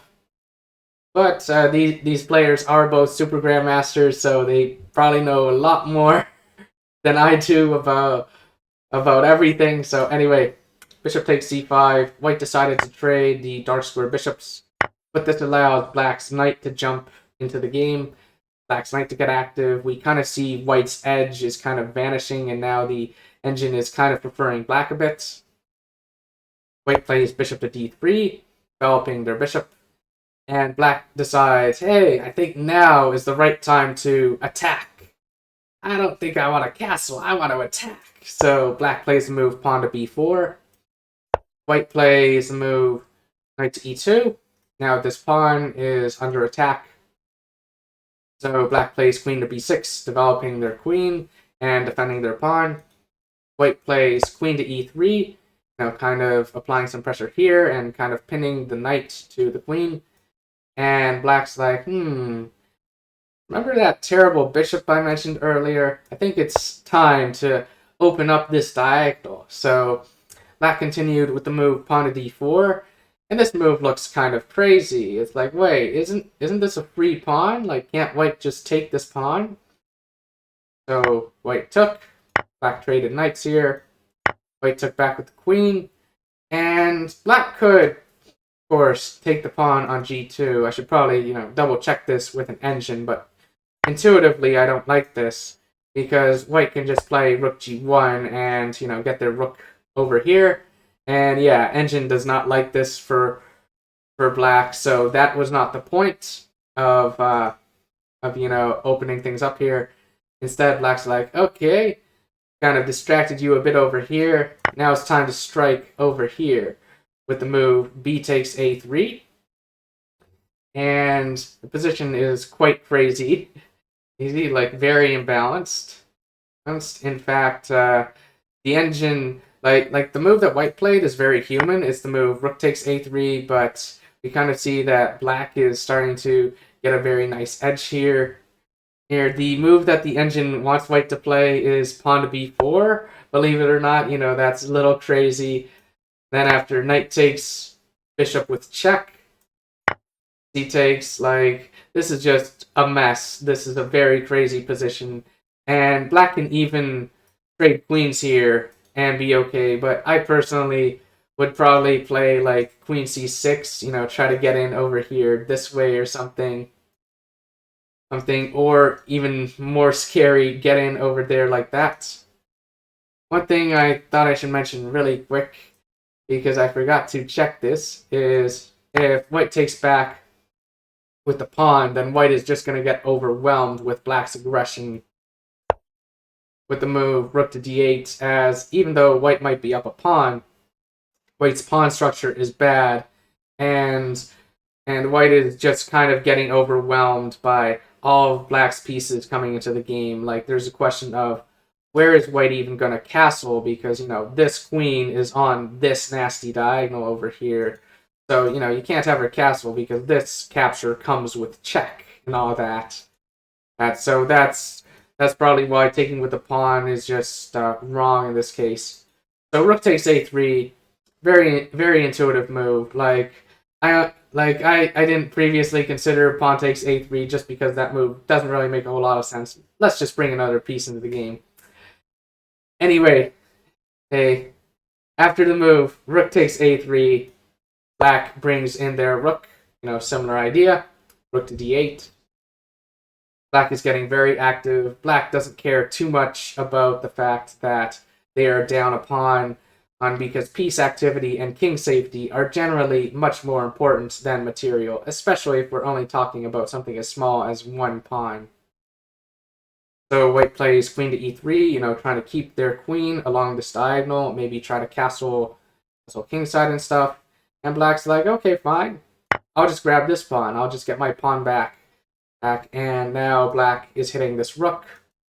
And black is just getting so aggressive here. And basically, I much prefer black's position. Black's king will be able to get at the safety. White has to spend some time, just moving this rook again. This isn't particularly fun for white to deal with in this position. What's kind of crazy is that here, the best move for white is actually king to f2. And part of the trick is that this rook isn't really under attack, because, of course, take, then there's oopsies. So king to f2 is the best move for white to play. But white decided, nah, let's get aggressive here. Let's try to overwhelm black with an attack. White plays the move queen takes c5, sacrificing the exchange. So white took black's knight, but black is able to win white's rook. Not this rook, of course, because that rook is defended, but the other rook with queen to b1 check, king to d2, queen takes h1, and now white is going to continue, their idea, going to continue trying to attack black with the move knight to c3. White is kind of going all in here, kind of hoping that, black messes up a bit. The engine doesn't like this attack. The engine just laughed at this attack. It's like, haha, there's no way this can work. But black still has to be pretty careful here. So black's like, okay, I'm just gonna, get a bit ready for the endgame now by playing the move queen takes h2.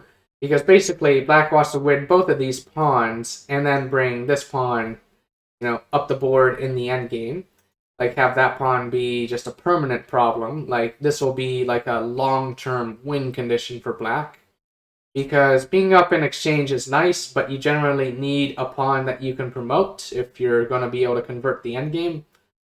So currently, this move, queen takes h2, is threatening 2 of white's pawns, and the f-pawn is actually the more important of the 2 pawns, because, it's helping protect this thing. Like, basically, if black is able to get rid of this pawn, like these 2 pawns, then white is going to have a lot of difficulty doing anything at all, like having any sort of compensation. Like, white's king is just going to be running around naked and stuff.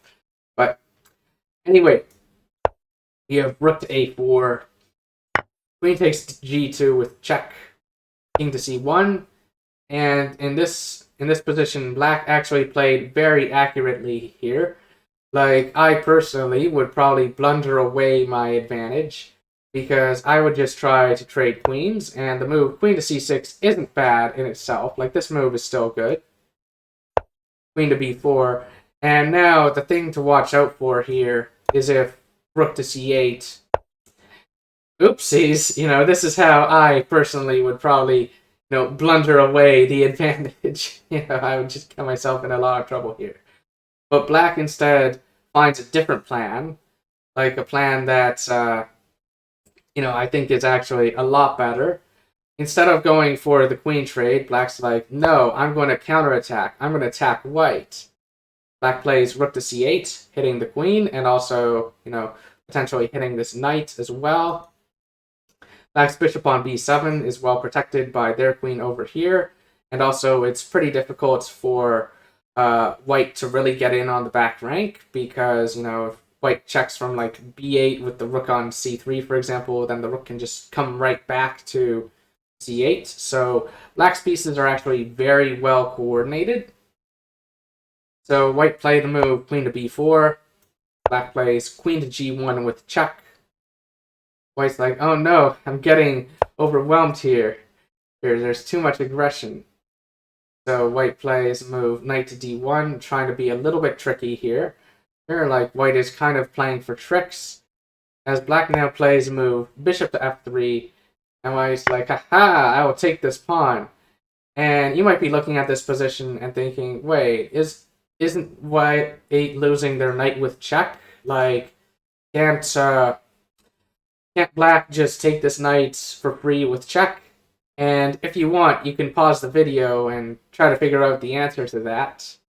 The answer, of course, is no, but I will reveal the exact reason why in 3, 2, 1. So this line is just very forcing. If black takes this knight with check, then white just plays king to b2, and suddenly it's white who is going to be winning, even though white is down quite a bit of material. Like, it's like, yes, white might be down a rook. Like, white might be down an entire rook. But remember that I said that piece activity and king safety are often much more important than material. Like, the rook that white is down is this rook over here. And what is this rook doing? This rook is useless. This rook, it might as well not even exist on the board, Oh, and basically, white is now threatening the move bishop to b5 check, and that's going to lead to mate. It's like basically, black is not going to be able to survive this attack. Like, if black, for example, tries to move bishop to c6, X is like, haha, I stopped you from checking on this diagonal. White's like, well, I'm just going to go mate you over there then, with the move rook to a7. And it's like, uh-oh, black's getting mated. There isn't a nice way to stop this. It's like, oh, well, maybe we could play, bishop to d7. Maybe this will work. And it's like, nope, no, this does not work. And I guess white can take black's queen. I guess, oh, right, it's checkmate. And so, anyway, black did not fall for that. Black did not fall for this. Black's like, okay, I'm just gonna bring my queen back here and hit your queen. White gives a check. Like, one important thing to note is that if white just moves their queen to some, unsuspecting square, black will just castle. Black will just castle and be up a rook. So white gives a check, trying to muddle the waters a bit, or muddy the waters, I should say. And black's like, okay, I'll play king f8, and then maybe pawn g6, and maybe hide the king here, stuff like that. Get this rook into the game finally. White played the move rook to a5, and black's like, okay, you know what?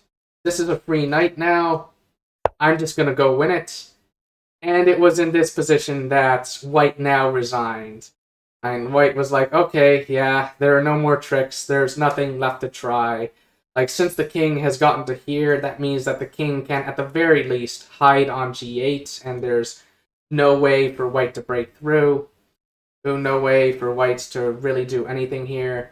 Like, there isn't even any rook a8 ideas because the bishop just covers that square. Like, you can just take the rook and all of that. So it was in this position that white now resigned. And as we can see, just because white might be able to force us into a Steinitz French, that doesn't mean that we have necessarily compromised anything.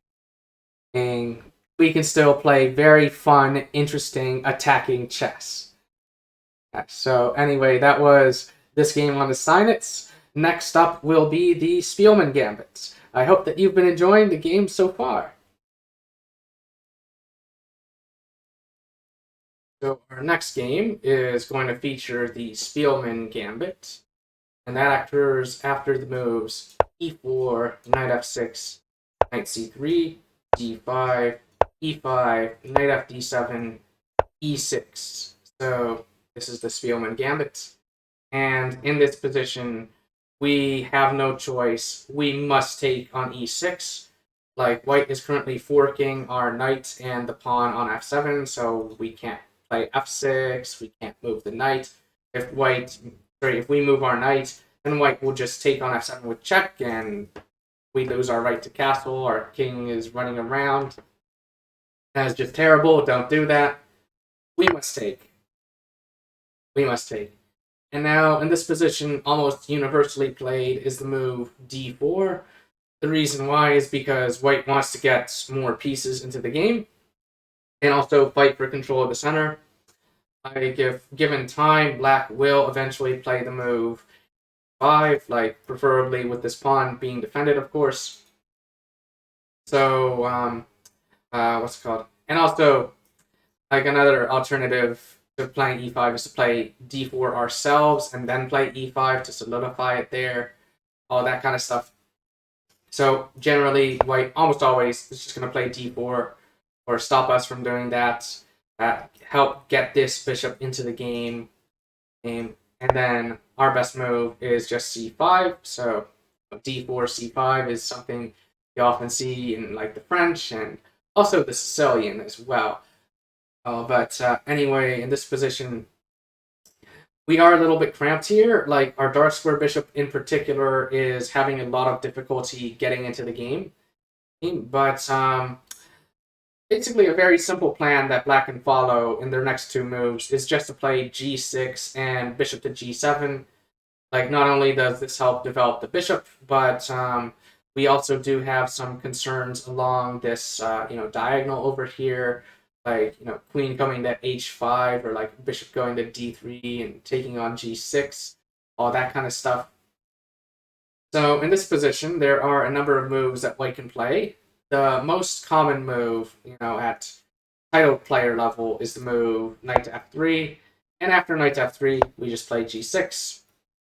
And after a move like bishop to e3, for example, or some other move, bishop to g7, and white can take this pawn, but that's okay. Like, we've just given back the pawn. But the main thing to understand about this position is that we've got, well, 3 center pawns that we can make use of. Like, these 2 pawns in particular, they're a bit double-edged, but they can be very, very valuable. Like, especially if we can push them up the board. Like, if we can push this guy forward. That'll be fantastic. And white has no center pawns. So this is a pretty imbalanced position.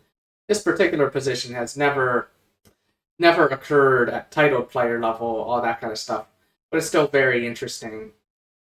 But I thought I should just show it. Like, our plan is to just get our bishop into the game and just make use of these pawns. Another move that has also been played here is d takes c5, but it will often just transpose if white now goes knight f3. So another thing white might try is h4, but we can just play bishop to g7, h5, knight c6. Like, you could do that in the other order, but I like to be fairly consistent. And part of the point of bishop to g7 is if white takes here, we can just take like this. Our rook is not hanging. Rook takes, take back with the bishop. And then white can, maybe play some move like queen g4 or something to hit our pawns, but we can just play knight f8, hold everything together. Like, we're doing very well here. If we show the engine evaluation, it's just equal, but it's dynamically equal. There's a lot of chaos here. Like, black has kind of achieved their theoretical goal in the opening of just equalizing. Like, maybe the engine gives a tiny edge to white if white plays queen g4 or something, but black is fine. Black is fine. Like, part of the key to understand is that we don't have to hold on to the pawn. We should mainly be concerned with our development and of course, king safety. So, as a result, like, those two moves, even though they are more commonly played than what I'm going to show in this game, they don't look that challenging. Like, I think black is just fine after this g6, bishop g7 plan. So instead, the move we're going to be looking at is this move that you'll see all of the time in Blitz, which is the move bishop to d3. And this move is a little bit dubious, a little bit suspicious, but part of the idea, like, right now, white is actually threatening checkmate by playing queen h5 check, and then when you block, just take on g6, and that'll be mate, so don't fall for that. We can just play g6, same stuff as before. And now, in the game that we're looking at, white went for queen g4, which on the surface looks terrifying, because how are we going to defend this? How are we going to defend both this pawn and, the mate threat? But in actuality, there is nothing to this attack. This attack doesn't work. And we can just play bishop to g7 and be perfectly fine. And before continuing, I thought I should just say something very briefly about the players. So with the white pieces, we have international master Sami Khader, who is an IM from Jordan. In fact, I believe he's often participated in the Olympiad for Jordan. And with the black pieces, we have international master Sergei Pavlov, who is an IM from the Ukraine. And this particular game took place in Kiev. And, well, that's all I really know. That's all I really have to say. And anyway, let's continue with the game. So in this position, it's like, oh no, our pawn. White took the pawn, but in actuality, taking the pawn kind of helps black kind of untangle themselves, because it's like, yes, white has won back the pawn, but at the same time, black has been developing their pieces, and white had to move their queen a good number of times just to win back a pawn, and now black is going to be able to develop with tempo. So in this position, I personally would probably play the move knight to f6. Like, knight to f6 is completely fine. There's nothing wrong with developing like this. Like, f6 is a very good defensive square for the knight. Right? Like, generally a knight on f6 is very good to have when you're castling kingside, that kind of stuff. But what black did in the game is perfectly fine too. Black just took this pawn over here, and it looks like white is able to take this guy, but this actually will just lose, it'll just lose a knight. Knight because, what's it called? I can just play knight to b6, and then, and it's like, oh, maybe white can give a check like this, but we don't have to block. We can just do that. Thought I should just very quickly. Yep, King F8 is kind of the only move to keep the advantage. Like, basically, the point of all this, the point of this little tactical sequence is when Black plays knight b6, we're not just hitting the queen, but we're also hitting this knight. So that's kind of sort of a little tactical motif you might remember from the first game. And the reason why we play King b8 is because if we block, then white can take with check. If we block this way, we're kind of letting white off the hook. And thankfully, white doesn't have any nice check over here because the square is very well covered. All of this squares is very well covered. White is just going to be saying goodbye to their knight, and black is just going to consolidate because black's king isn't that unsafe. Black's king is okay. He's surrounded by his friends. His friends are going to help him out. So instead, after c takes d4, white did not take on d5. White instead played the move knight b5. And, one thing I forgot to mention is there's actually a tactic that's even more devastating than knight b6. Like, this move is even more forcing because the queen is trapped, and you don't even have to play king f8. In fact, since the queen is trapped, white is forced to give up their knight this way, and now the queen's gone. Like, this works too. I just kind of more intuitively saw the move knight b6 just from memory. But anyway, this is not what happened in the game. C takes d4, white goes in with knight b5. Black now plays knight to b6. Knight f6 is also possible, but I think knight b6 is just a bit more sensible. Just take away this square from the queen and keep this bishop active, all that kind of stuff. So white's like, okay, I gotta go all in now because, white is actually kind of getting overwhelmed here. Like, if this queen moves away, then this pawn might even be able to just come to e5, and, like, what does white even have? I don't know. Oh, and, like, where's this queen gonna go if we don't, do this sack? Like, it would have to go to, like, e2, which is not a fun place to go. Like, queen e2, pawn to e5, black is just a lot better. Black is just going to run white over. So instead, we have bishop takes check, pawn takes, queen takes, and this looks a little bit scary. Very, like, black is under attack here, but white doesn't have enough ammunition for this attack to work, fortunately. Like, white's queen is trying to win this battle all by herself. That's not enough. You need more pieces. Like, black defended by his friends over here. So anyway, white now brings in the knight with knight to f3. Like, okay, I'll attack with this knight. But black's like, well, I can bring pieces in too. So black's playing knight to c6, getting ready to meet like knight g5 with like maybe this move, for example. Knight to e5. Things are not looking so good for white. So we have pawn to h4. And black's like, I'm going to bring in this knight into the defense as well. The engine, of course, prefers knight c4, but the engine is a scumbag. The move knight to d7 is not losing. Like, there is like no difference between -4 and -3.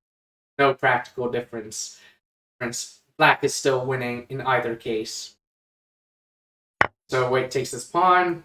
Black is happy to trade pieces since black is currently up a piece.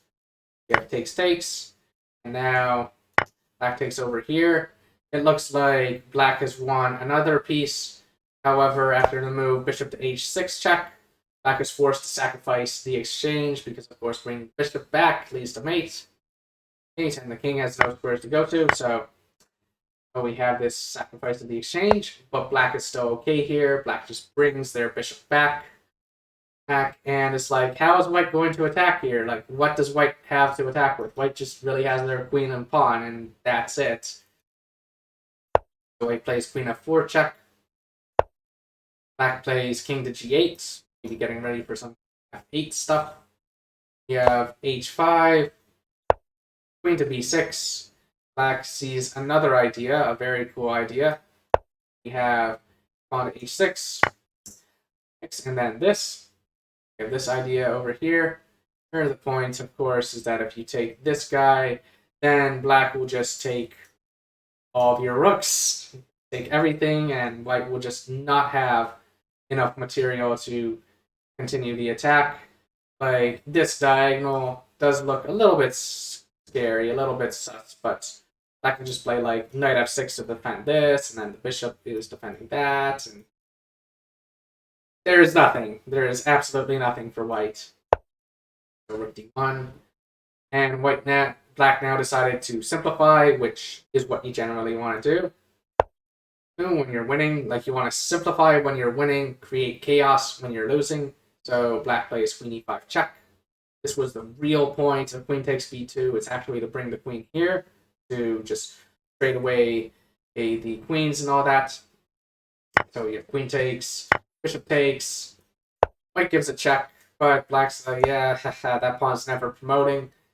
So what we see here in this endgame is that we have 3 minor pieces versus a rook, and each side has rooks, and then white has 2 pawns, I guess. So 3 minor pieces versus rook and 2 pawns. Like even with 2 minor pieces, that's already, not favorable for white here. Like, 2 minor pieces are often better than rook and 1 pawn.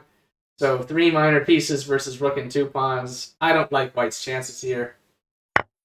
But white grabs another pawn. Black just is getting ready to get all their pieces coordinated. I'm just going to go through the rest of the game pretty quickly because this endgame isn't that interesting. Black is just going to consolidate. h6. Black develops the knight. Just hitting the rook, hitting this guy again. Goes back, take this pawn because the pawn on h7 isn't going anywhere. g4, trying to keep attacking, but there's nothing. Black unpins their bishop. Black brings in their rook. Black defends the pawn. Black defends the pawn. Bring in the knight. Bring the bishop in. Take this thing. Rook hits that. This check. That. Oh dear. White's rook is lost. Like, there isn't really a whole lot to say here. Just some tactics lead to, the rook being traded away for the bishop and knight. But the thing is that black still has their other bishop, and in this final position, white decided to call it quits because black is just going to take the pawn on f5 and then play pawn to e6. This passed pawn is just going to kill white. White is just going to lose to the passed pawn. So good place to resign. Good place to call it quits. Like at lower levels, of course, you should never resign. Like you can resign when there's checkmate on the board. That's a good place to resign. But okay, maybe not. Maybe that might be a bit rude. But anyway, hey, this was a pretty cool game. I hope that this convinces you that the Spielmann Gambit isn't that scary. That just this simple plan of playing pawn to g6 and bishop to g7 will just allow you to get a fine position out of the opening. That was the Spielmann Gambit.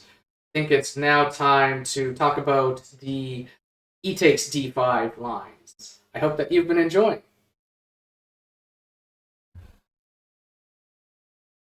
Now it's time to take a look at the e takes d5 lines in the move to knight c3 Anti-Alekhine.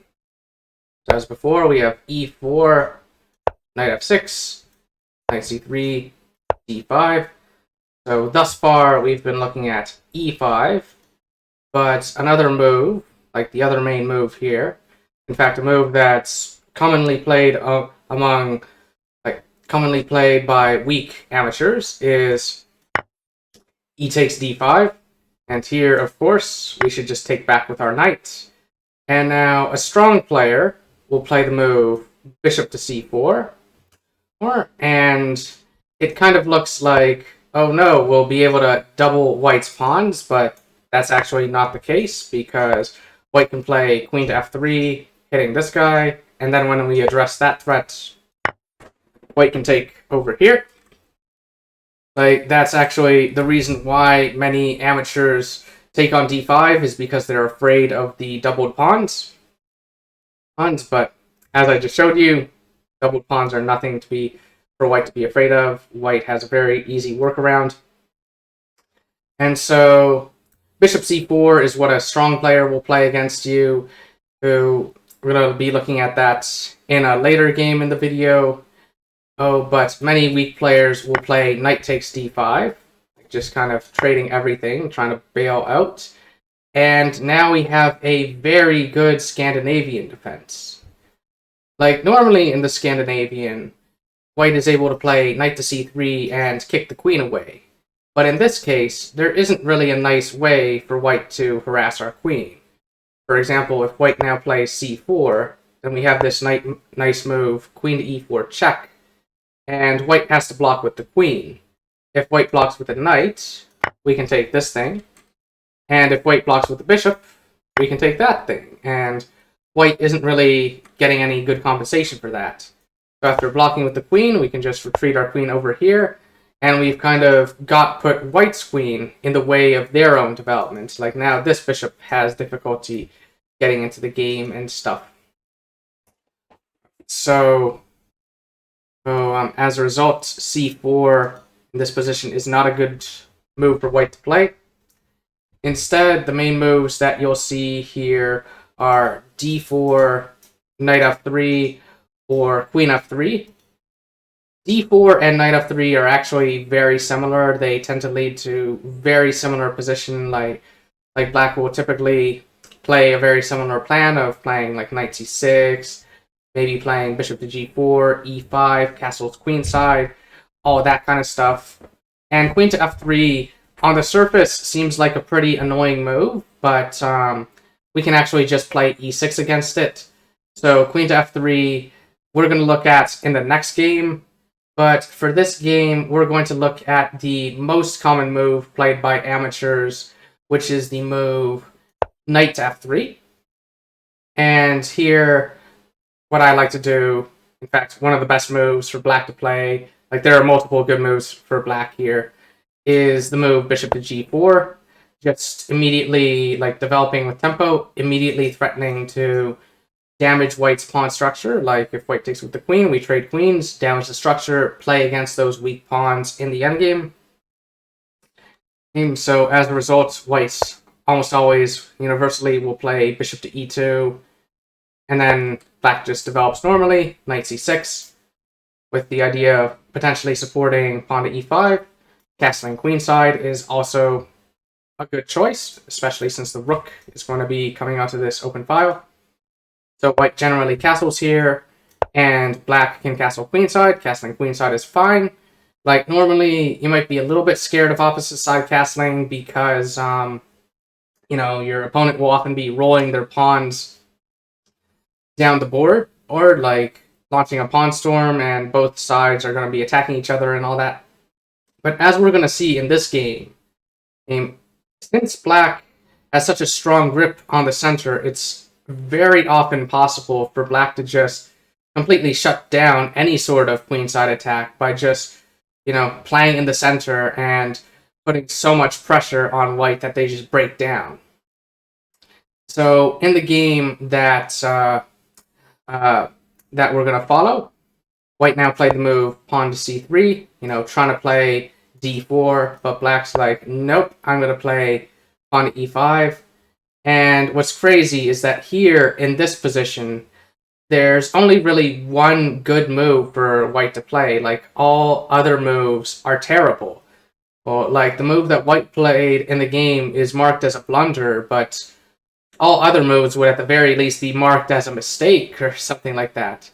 So the only move for white that's really all that playable is d4, but black can just take, and then when white takes back, white is left with this weakness. White is left with an isolated queen pawn, and isolated queen pawns can be pretty double-edged, but in this case, it's not so good for white, because generally, isolated pawns are only beneficial when you're being aggressive. But in this position, we see quite clearly that it is black who is being aggressive. It is black who is, you know, going to be attacking, and black will likely eventually just win this pawn. Like, black can't take it right now because that would lose material over here.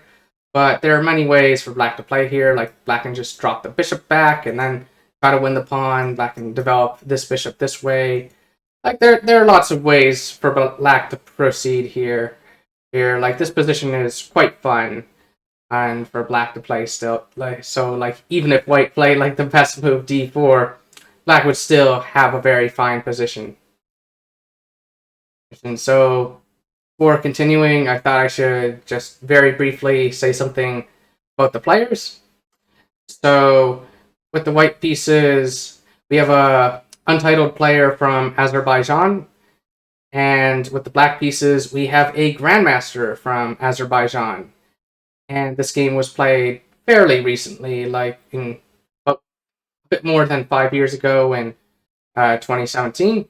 And it is actually very common for grandmasters or high-rated titled players to use the Alekhine or the Sicilian or other risky openings when facing an opponent who is rated so much lower than them, because very often, like this is something that does depend a bit on style. Like some grandmasters do enjoy playing endgames and are very strong endgame players, but very often you don't want to give white a choice of going into some very passive drawish line where black has an easy draw, but it's very hard for black to win. And so the Alekhine is actually a very good tool for grandmasters to just squash much lower rated players than them. And, well, spoiler alert, we're going to be seeing quite a squash in this game, as like I'm not even sure if I'm allowed to show this game. It just gets so violent. And like YouTube might have to age restrict this video as a result of just how disturbing this game ends up being. But anyway, continuing with the game, white played a fairly logical move, queen a4, just getting their queen out and attacking this bishop. But the problem, of course, with queen to a4 is that black doesn't actually have to move their bishop. Black can actually continue with their plan. Black can play the move onto e4, you know, just threatening to take this knight. So, and also disconnecting the queen from the bishop. So white continued with the move knight to d4, moving the knight to a square where it's defending this guy. Black now took. And of course, if white takes the knight over here, then black is just going to be up a bishop. So white has to, go backwards. And as a result of this trade, white's knight has been moved to a worse square. It is now more passive. Black now continues by developing, their other bishop. And, well, I feel pretty bad for white's bishop over here. Like, how is this guy going to get into the game? Like, even if you play b3, the pawn's in the way. This is, very unpleasant for white to deal with. So white kind of sees that, oh no, this bishop is targeting that pawn over there. Like, black might be attacking over there. So white tries improving their knight with the move knight to g3. And black's like, you know what? This knight is one of white's only good pieces. Like, it's one of the only pieces that's even close to being good, so black just gets rid of it. White takes back with the f-pawn, trying to improve their rook, trying to activate their rook for free. That's often a good idea. And black now plays the move king to b8. A common idea in when you've castled queenside, just getting the king off of this diagonal, but also defending this pawn, because black's next idea is going to be to move this knight, as we're now going to see. So white decides, hey, that's a pretty good idea. Maybe I should get my king off of this diagonal where it's vulnerable to checks. So white plays king to h1. Black now continues with the move knight to e5. And black's idea is pretty simple. Black is just going to put their knight on d3. And white is going to be completely positionally lost. Like, this bishop is just very sad. Had just, almost completely dominated, or whatever you want to call it. Just not a happy position to be. Like, there's ideas of this, and maybe even do this. Try to put this guy over here. Get very nasty. Maybe lift the rooks. Bring the other guy into the game. So much nasty stuff. So white decides, okay, my poor bishop can't breathe. So white plays a move pawn to d4. But black being a grandmaster, is very familiar with the en passant rule. So black takes en passant. Black is now up a pawn, and this pawn is very scary, very close to promotion. Black would love to just push this on the next move and trap this poor thing. So white's like, okay, that's enough of that. I'm gonna not allow that. I'm gonna just get my bishop out here. And one thing you'll probably notice right now in this position is that even though it's opposite side castling, black hasn't actually, thrown their kingside pawns forward. Black hasn't needed to do that. Black has just been playing in the center and has kind of won a bit of a victory here by winning this pawn and getting this very beautiful pawn on the 6th rank. Okay, so that's a very cool idea to keep in mind, is that sometimes you don't need to launch a pawn storm. Sometimes if you completely control the center, your opponent can't attack you whatsoever.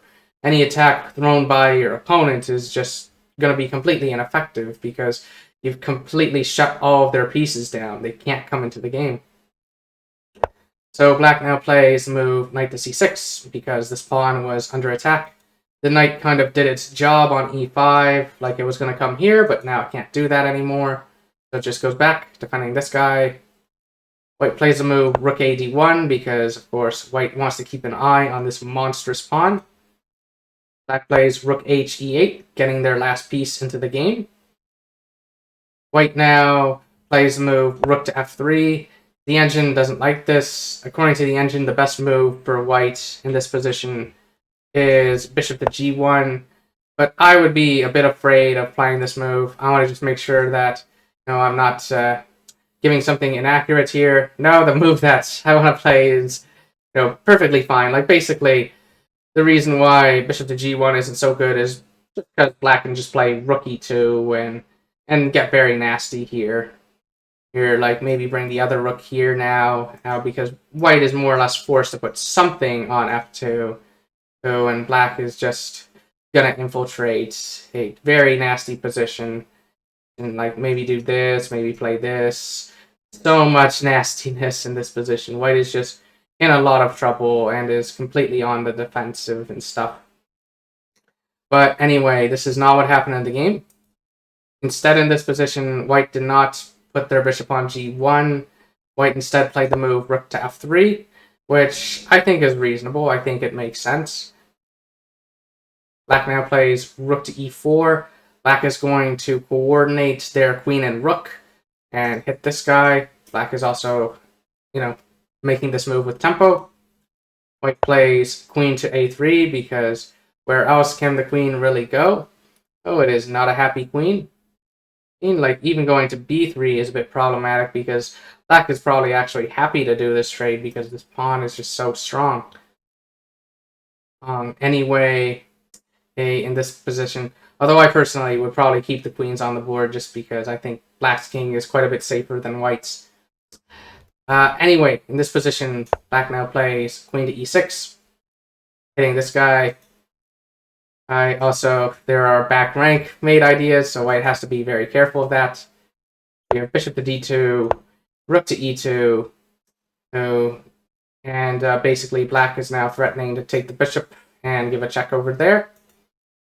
So white drops their rook back to defend the back rank. Black now plays queen d5, hitting this thing over here, threatening mate in 1.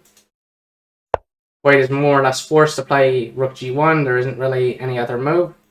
Black now plays knight to e5. Again, we have another threat. The Alekhine can get very, very violent like this. Like, this game, past a certain point, was just non-stop threats. Just threat, threat, threat. White is in a lot of trouble. So white played bishop to f4, improving their bishop. Maybe trying to do something over here. But black played knight to g4, and it was in this position that white resigned because there are just way too many threats. There is no way to stop all of them. Like, in this position, black is already just threatening mate in 1 with the move knight f2 mate. And if white, moves this rook, then black can still play knight to f2 and, fork the king and rook. And even if white brings this rook to f1, like the other guy, black could still just win the rook by playing knight to f2. Alternatively, black can get really sadistic and play knight takes h2. Because if the king takes, then queen h5 is mate. And yeah, this was a very fun to analyze. Well, maybe not so fun for white, but I hope you enjoyed. Next, we're going to be looking at that pesky-looking queen to f3 move.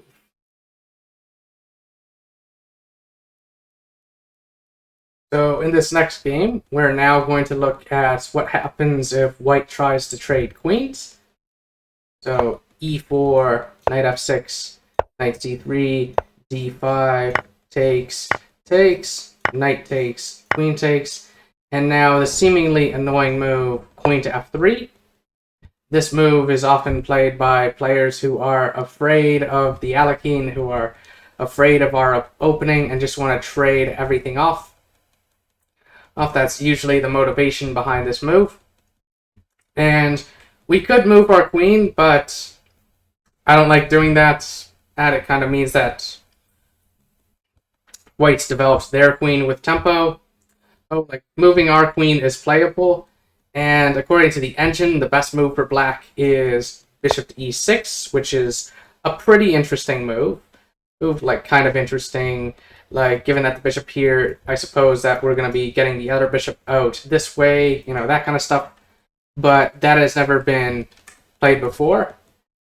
And, there are a number of good moves for black here, but they all basically involve not, moving the queen away. Many of them involve just being okay, fine, white, we can trade queens, but it'll be on our terms. So, for the game we're going to look at now, black played the move pawn to e6, and I quite like this move. I think this is pretty clever, because what then happened was white traded queens. There isn't really much else for white to do here, because white has actually put their queen on a square where it actually gets in the way of their knights. Basically, if white doesn't trade queens, then it's going to be kind of tricky for white to get their knight out. It's going to be kind of tricky for white to really justify putting their queen here. So, as a result, almost all players with the white pieces will take. So black takes back. And what's very interesting about this position is that even though the queens are off the board, and even though the position looks sort of symmetric, there are still some interesting imbalances here. The most interesting imbalance of all, or the most interesting thing to note, is the fact that it's kind of like black has become white and white has become black. It's kind of like a game of chess started with this pawn being back over here, and black opened the game with the move pawn to d5.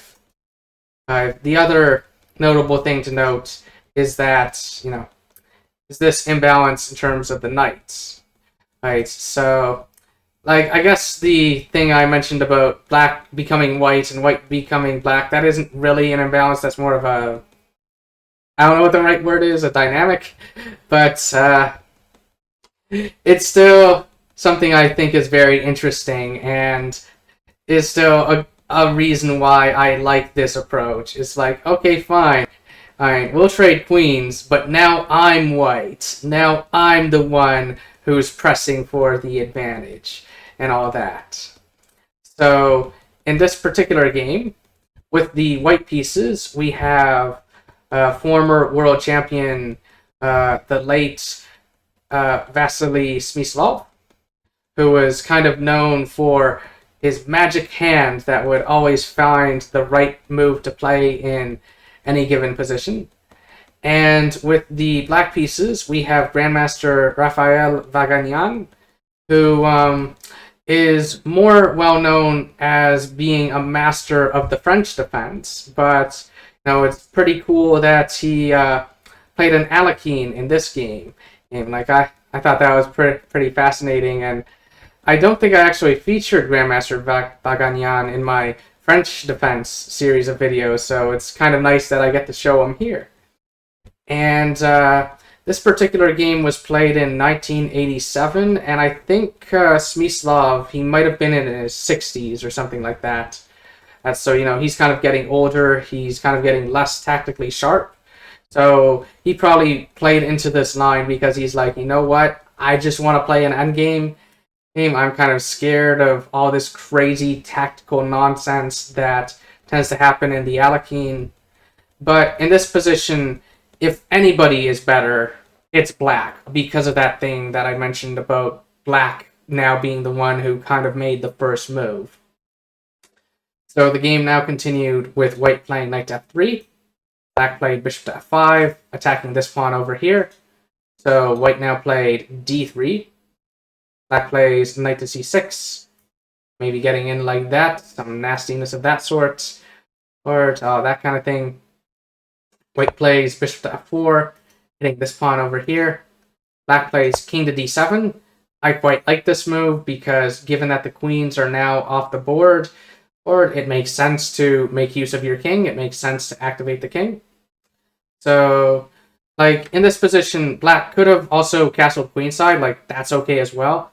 But Black decided, no, I'm gonna use my king. I'm gonna get him into the game and maybe put a rook on e8 instead, because this is an open file. Oh, whereas on d8, what's the rook really doing? It's just supporting this pawn, which isn't currently really under attack by anything. So anyway, White now plays castle queenside. Black played rook e8, grabbing this open file. White plays g3, getting ready to get this bishop into the game somehow, probably over here, because of course h3 is covered. Black plays bishop d6, developing and, kind of forcing another trade, but Black will be taking back with their king, getting their king even more active. White didn't want to move their bishop away or do something else and allow these terrible doubled pawns. So White took, Black took with the king, improving their king a bit more. We have bishop to g2. Black now gets into the 7th rank with the move rook to e2. White's like, okay, well, I'm just going to defend with rook to d2. And Black's like, well, now it's time to bring in the other rook. And so White traded. And then White defended with the move rook to f1. This pawn was under attack.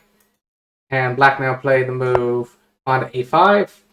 And here White played the move king to d1, trying to kick this rook away, trying to get this rook out of here. Like, the engine prefers the move knight to g1, but that's a bit passive. Like, Black can just retreat, eat, and all that kind of stuff. But that's not what happened in the game, and we're kind of outside of opening theory territory anyway. Like, this is now just a very interesting sort of middle game / end game, depending on your definitions of things. And if you want, you can pause the video and try to find Black's idea in this position. Try to figure out what it was that Black did next, as I actually think Black's approach to this game was very cool. I really like Black's next move. So I will reveal the answer in 3, 2, 1. So in this position, Black continued by playing the move bishop takes d3. Sort of a positional sacrifice. Or I guess it's more of a trade than a sacrifice, because Black is getting, at the very least, 2 pawns, most likely 3 pawns out of the deal. So White took back, and Black gobbled up this pawn. The fact that Black can do this is, part of the reason why king to d1 was inaccurate. It's because the king took its eye off of the b pawn. White continued with pawn to a3. Black plays rook to a2. There isn't really any way to save this pawn now. White plays king to c1. And Black played the move knight to e5, which is a little bit inaccurate. The best move would have been to just take this pawn. I kind of like that. Like, this is no good because then this pawn falls, all that kind of stuff. Like, maybe this knight can even come in over here and apply pressure this way. White's position is a mess. Like, White's pieces are terribly coordinated, and Black's got, some monstrous pawns that they're gonna try to be escorting up the board. But this is not what happened in the game. Instead, we have knight to e5, which was an okay move. Like, black is still better, but before black was crushing, before black was just completely dominant. Anyway, king b1, rook takes a3, hitting this pawn. We have knight takes, king takes. White's trying to get their rook into the game. Black drops back. We have bishop to f1, defending this guy. Like this bishop, this piece isn't so useful if all it's going to be doing is defending things. Now, you kind of want your piece, you want to be able to use it to like attack stuff, or at the very least have your other pieces be free to attack stuff. But that's not the case right here.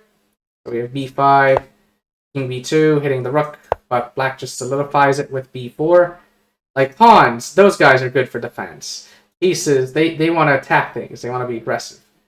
So white plays d4, freeing up their bishop. I like this. Black plays rook f3, hitting this pawn now. Oh, so white plays rook e2, and oh, this poor bishop's so sad. Anyway, black continues with pawn to a4. We have rook to d2. Oh, getting ready to defend this thing because, that, and can hit this guy from behind, all that kind of stuff. So black now continues by advancing over here with the move pawn to g5. Stopping maybe any potential h4 stuff, sort of. Well, not really. I'm not actually sure I fully understand the move pawn to g5, but hey, I'm not the best endgame player.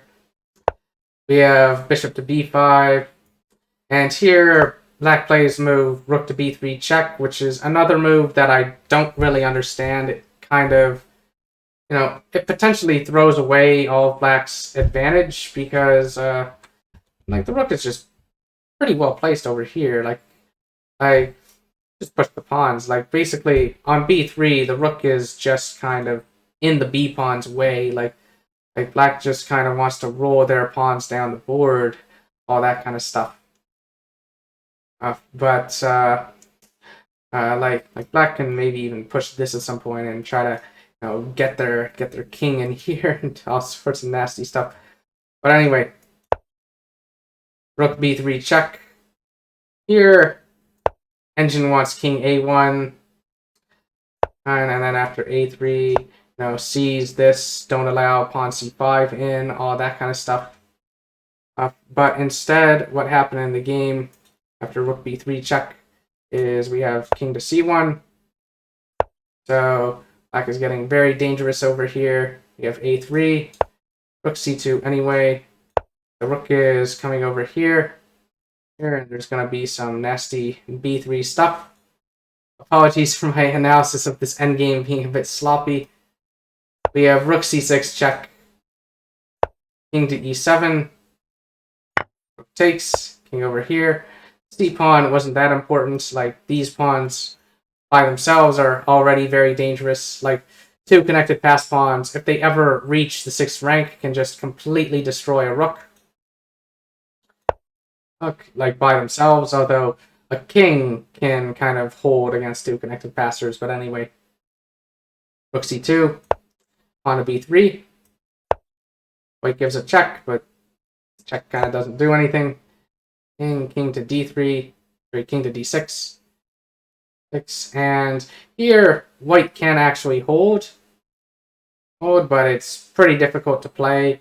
Like, white has to find a pretty interesting looking move, which is rook to e3, and then after a2, b2. Like, this is all crazy engine nonsense. Like, this is like watching aliens play chess.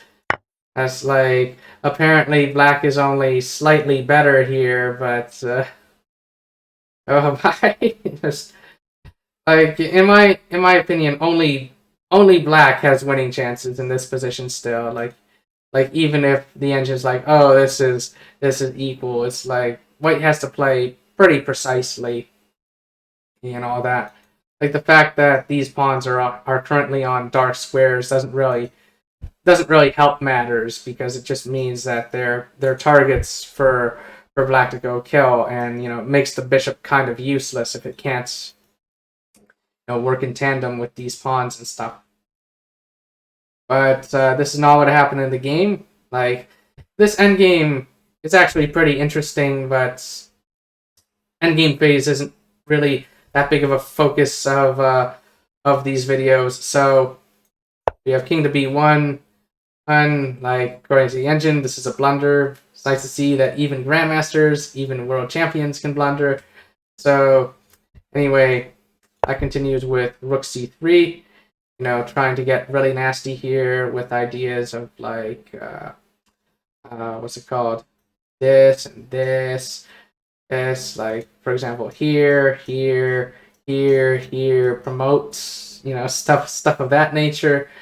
Rook c3 is a very scary move, so we have rook e1 trying to put a stop to that nonsense, but that gives up the 7th rank. This rook just proceeds, it just gets in here. You're hitting this thing now, so white tries to defend that.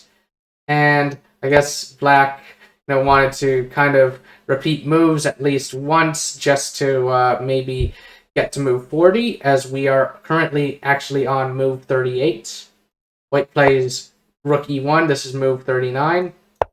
Rook c2, rook f1. Did black repeat moves? No, black played the move h5 and probably made the time control and can probably play very accurately now. We have bishop to d3, rook to d2, bishop to f5, yum yum yum yum, king to c1, king to e5, bishop to d7.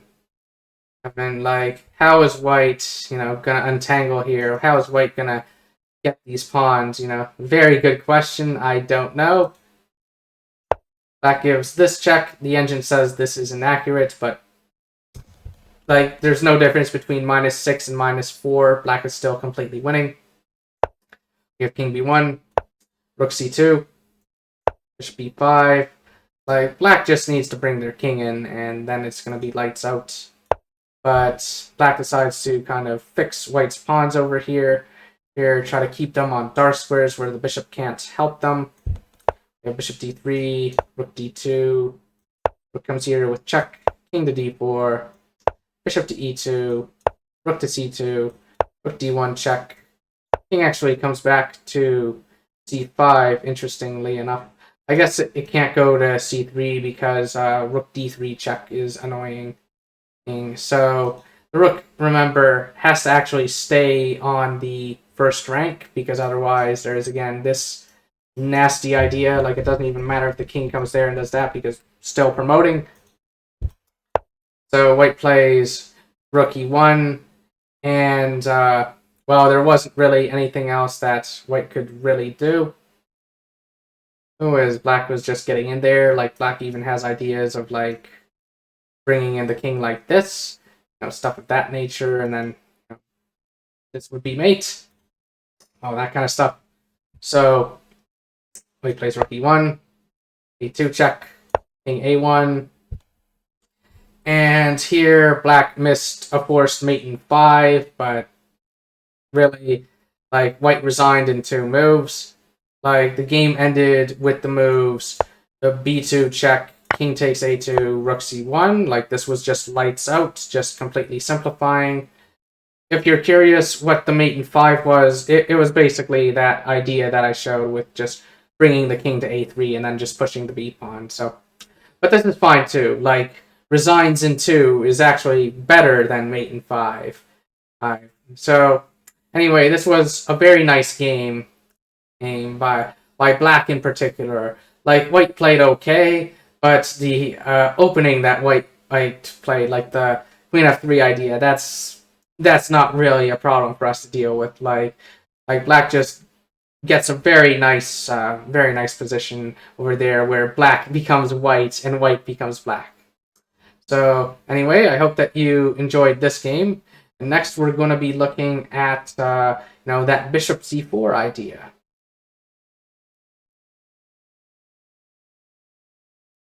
So now it's time to look at the bishop c4 line, which is more commonly played among higher rated players. So this is after the moves e4, knight f6, knight c3, d5, e takes d5, knight takes d5, and and then strong players will play the move bishop to c4. Now, one thing very quickly to note is that if white plays a different move, like if white plays d4, then we can go for knight takes c3, and after pawn takes c3, and play g6, bishop g7, play c5, castle. Basically just play against these doubled backward c-pawns. And, black is doing quite well here, like, seen from the engine evaluation. Like this is something I've done myself before. Like, often the queen can come out to, like, a5 to join the attack. We can play very aggressively and all that. And, like, this can be very fun. Anyway, another thing to note is that if white plays knight f3, you can play g6, and if d4, kind of go for a similar thing. Like, you can go for a similar idea, like when this knight comes here, there is no, queen trick anymore, that kind of stuff. Like, you can even do this when this pawn is still here, so when it takes back, you can still go for that kind of stuff, all that. And, well, spoiler alert, in the bishop c4 lines, the idea can actually be very similar, because I like the move pawn to e6 here, although I should briefly talk about what the main line is, like what you'll more commonly see, which is knight b6, hitting the bishop, bishop goes back, knight c6, knight f3, bishop to f5. An important thing to note is don't do this, because like this is a trick you've probably seen before in like other e4 openings, such as, I think you might see it in the Italian. I think that's one. Anyway, okay, so don't play bishop g4 here, play bishop f5, and then after white castles, e6. And in this position, objectively, white does have a slight edge here, but this kind of development scheme with like the knights like this and the bishop over there and the pawn over here, this kind of scheme is actually very familiar to Alekhine players. Like, this is the sort of developments that you would have in like the four pawns attack, or even the symmetric exchange variation. You'll sometimes see this as well, with this bishop often coming over here. But anyway, this is not the plan that I personally enjoy doing. I just like this e6 idea, kind of stopping the bishop from looking at that, and basically getting ready to take over here and mess up the pawn structure at the right time. So the most common move for white to play here is knight to f3. However, I thought I should briefly mention the other main move, which is queen to f3. Like queen to f3, adding additional pressure here. There's actually a very cool idea for black in this line that hasn't really ever been played in a game, but I thought I should share it. It's to play knight b4. We're hitting this guy over here. And then after bishop b3, we can play c5 and get ready to, get aggressive by playing pawn to c4. Like, this is very interesting stuff, but it is so rare. Like, there are almost no games in the database that feature it, unfortunately. So it will require a bit of self-study in order to, develop this idea. But I think this is pretty cool. I think this is some pretty cool stuff. But that's not what happened in the game. Instead, white played the more common move, but only a bit more common, which is knight to f3. One thing I should mention is if white plays d4, we're just going to take, double the pawns, similar stuff as before, play against the, backward c-pawns. And so, anyway, if instead of that, white plays a more common move, knight f3, it's going to continue with development, castle, castle, d4, and in this position, black now took. And before continuing, I thought I should just very briefly say something about the players. So with the white pieces, we have a WIM from Israel, and with the black pieces, we have Grandmaster Vladimir Sergeev, who, unfortunately, for whatever reason, does not have a Wikipedia page. Like, white has a Wikipedia page, but black doesn't. Doesn't, and it's like, why doesn't he get a Wikipedia page? Because he's actually a pretty important player if you are going to study the Alekhine. Like, he is one of the Alekhine masters. Like, in the 4 pawns attack, there's actually a line that some Alekhine players call the Sergeev variation. So, and here we kind of, again, have a case of a Grandmaster facing, a much lower rated opponent, but that is a common use case for the Alekhine. And, thankfully, White did put up a fight here. Like it wasn't, this game is not going to be like that previous game I showed. But anyway, so the game continued with White taking back with the pawn. Black played knight to d7, and basically, Black is going to develop like this. Like b6, c5, bishop b7, all this stuff. Basically just play against these backward doubled c-pawns. Like, these are weak pawns, these are targets. Targets, we can deal with them. This is, something we can use to play for a win. So the game now continued with White dropping their bishop back to d3 because, White has some nasty ideas over here. Some very nasty stuff that Black has to be careful of. Black continues developing. Black plays b6. White plays pawn on to c4. One way to deal with weak pawns is, of course, to push them. So, good idea by White. We have bishop to b7. Like, ideally, White would like to play pawn to c5 or pawn to d5, but sadly, Black has those squares very well covered. So White plays rook b1, like trying to take this open file. Like, one thing that White might now be trying to do is just play c5 at some point, just to exploit this sort of thing over here. But c5 will not change too much. It would actually weaken the d5 square as well. So we have pawn to g6. White play queen to e2, and Black's like, well, if you're not going to play c5, I guess I'll play c5. So Black plays c5. White plays c3, pushing their other weak pawn. Part of the reason why blockading weak pawns is so effective is because weak pawns are less of a problem for you if you can push them. But in this case, these guys are stuck now.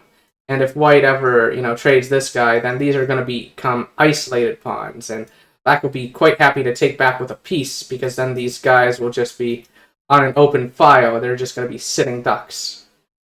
So anyway, one thing I should also mention that is pretty interesting in this position is that by playing both g6 and e6, Black has weakened their dark squares. So that's something you generally do have to be a little bit careful about when you're doing that. Like, generally, if you're playing like a Dragon Sicilian or something like that, you're almost always told, do not do this, do not... Like, if you're going to play g6, never play e6, keep the e pawn on back, that kind of stuff. But here, Black does have some reason to do it. Like, White might be going after, White might be trying to hit this. And maybe Black might try playing this at some point in the future, but not now because this guy's pretty weak. So forget what I just said. But the most important thing to notice about this here is that even though Black's dark squares have been weakened, it's actually pretty difficult for White to do anything with those weaknesses. Like, yes, White can play this, but White's queen can't really get here. Like, Black can put their bishop on this diagonal, and Black will be okay. Like, White should be trying to make use of this square. That's something White should be trying to do, because Black really does not want to be playing f6, since that will make e6 pawn, like pushing the f pawn, will make the e6 pawn very weak. But anyway, the game continued with rook to e8, and White now played the move bishop to e4. Like, White was probably thinking, okay, you know what? My bishop is kind of awful, so maybe I'll just trade it. Like, where is this bishop going to go? And the answer is, well, there might actually be some future for the bishop. Like, maybe drop him back like that. Like that's certainly an idea. Like, that would have been one way to improve this bishop. But what's interesting is that this is technically White's bad bishop, since these central pawns are on dark squares, so this bishop potentially has more mobility in the center than the other bishop, but this bishop, it has stuff too. But anyway, Black is like, okay, yeah, this trade is fine. Like, this bishop isn't that critical to my plan. In fact, this bishop is actually potentially a weakness that I have to worry about. So yeah, let's just trade. White takes back. Black plays rook c8, threatening to win this pawn. So white plays rook d1. There wasn't really that nice of a way of saving the pawn. Like, maybe white could play knight d2 or something, but that's not too fun. And like, if knight e5, Black is probably actually okay with trading over here. Like, yes, the queen does defend the pawn, but the pawns are just very chronically weakened. Like, queen c5, queen c7 would probably just pick it up at that point. All that kind of thing. So anyway, we have rook d1, just improving the rook. C takes d4, white takes back with the knight. White is, getting ready to, just sacrifice this pawn. White's like, okay, yeah, this pawn's very weak. I'm just going to try to get my pieces active, go on the offensive. And Black plays knight c5, trying not to allow white any counterplay. I personally would have probably just taken the pawn. Like, that move is fine as well. The engine evaluations are slightly misleading because one engine is on a higher depth than the other. But anyway, in this position, Black played knight c5, which is also okay. Okay, nothing wrong with it. Black has to be a bit careful about this. Any nasty discoveries over here, that kind of thing. So Black plays queen c7. We have bishop f4 hitting the queen with tempo. Black plays pawn to e5. Pushing this pawn forward. That's part of the reason why the rook is here, is to help support this thing. Bishop to g3, trying to maintain this pin over here. The engine instead prefers the move knight b5, but I don't really think it makes much of a difference. Just queen b8, hold stuff together. They're like, where's this knight going? I don't know. Like, it is a bit more active, but it's not really doing too much over here. Like, doesn't change the fact that these pawns are targets. But that's not what happened in the game. Instead, we have bishop g3, which I think is pretty reasonable. That plays bishop to f8. The engine considers this a bit inaccurate, but I think this move is fine. Black is just trying to, basically Black is trying to avoid giving white any sort of counterplay whatsoever, like any sort of tricks, and is just trying to kind of simplify the position a little, because you're probably already convinced here that Black is already kind of winning, or at the very least is a lot better. And basically, Black doesn't want to let that advantage slip away in any way and let white back into the game. So Black is just moving their bishop to g7, trying to avoid having any serious weaknesses. Normally I don't like playing solidly. I like playing very excited chess. Like, the problem I have with playing solidly is it tends to lead to draws. It tends to lead to a lot of draws. But when you're winning, you often do want to be more solid. Like, when you're winning, you want to kind of take away any sort of way that your opponent can get back into the game, because when the dust clears, you have won the game. Like when everything simplifies away, it simplifies into a win, not into a draw. So anyway, Black plays bishop to f8. White plays knight to c2. The engine doesn't like this. The engine, again, likes this knight b5 idea, but I don't really get it. I don't really get what the knight is doing there. Sometimes engine just plays like an alien. Like, White's idea behind knight c2, I actually think was okay. Like, White's point is to basically just get to the d5 square. Like that square makes more sense to me than b5. Like, I don't really get the point of putting the knight on b5. Like, it does control the d6 square, I guess, so maybe tying the bishop down to the defense of that. But aside from that, I don't really get what the knight's doing on b5. It just seems a bit awkward because White's not really doing anything on the queen side. But anyway, we have bishop to g7. Been putting the bishop here, supporting this pawn further. Also potentially eyeing this thing over here. We have knight to e3, pawn to f5, taking more central space, also threatening a fork. Black is getting pretty aggressive here, and even though pushing the f pawn weakens this diagonal, remember that white has no light square bishop, so how is white going to actually make use of that diagonal? White can't, and these two pawns are doing a great job of just controlling all these squares. It's kind of a Dutch center, like you often see f5 and e5 together in like Dutch sort of setups, like in the Leningrad or the classical Dutch. Anyway, knight d5, queen f7. One way to deal with the weakened diagonal is, of course, to just put a piece on it. So we have pawn to h4. White is trying to do something because, like this position is pretty scary. Like over here, black might even have been threatening to go g5 and then, go like this, or maybe go like that first. Like there's too much stuff like this. Just run white over with all these nasty pawns. Like, black is already doing very well on the queen side over here. Like, white's got all these weaknesses. So now black has changed their attention to, like, the king side and to the center. And white is just kind of getting run over. So white plays h4, trying to stay in the game. Black plays rook to e6. Like, black is getting ready to push this pawn at the right moment, but wants to be able to, slide the rook over this way. Anyway, we have bishop to h2. Ooh, pawn to h6. Queen to e2. Pawn to g5. Black is now advanced this pawn. Queen to c2. Like, it's actually pretty interesting. Black is pushing the pawns in front of their king, but black is still pretty solid, in my opinion. It's like, how is white even going to attack black? How is white even going to make use of this fact that black's pawns are in front of the king? Like, white's pieces are all just kind of discoordinated and confused. So anyway, after queen c2, black plays the move f4, making this bishop miserable. Like, this bishop is never getting back into the game now. It's just crying. It's a very sad bishop.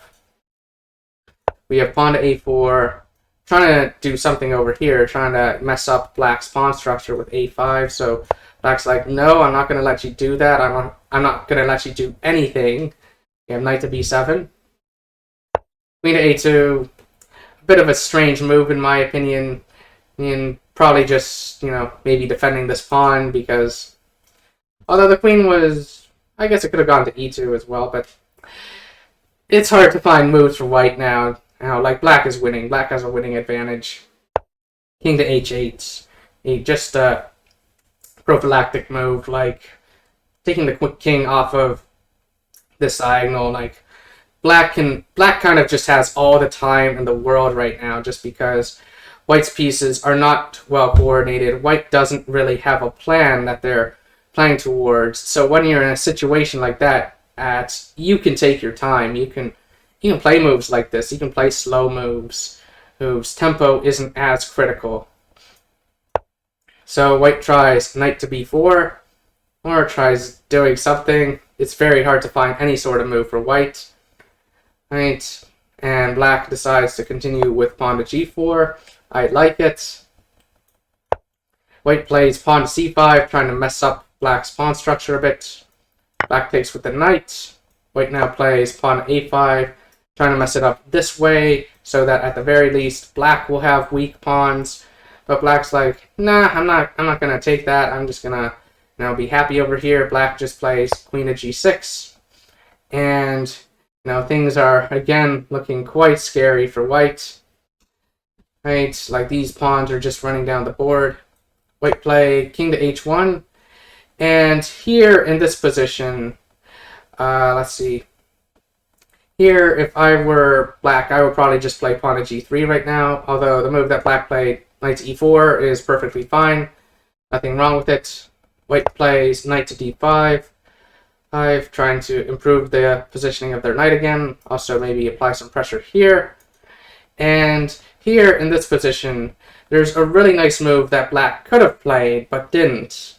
That would have just ended the game on the spot. Like, just, white would have probably just immediately resigned after this move. Like, it doesn't lead Like, it's not checkmate or anything. It's just so crushing. And my guess is that black might not have found this move due to time trouble. That's my guess. So if you want, you can pause the video, and I will reveal the move in 3, 2, 1. So in this position, the best move to play, it's a move that, if you like playing the King's Indian is probably pretty intuitive.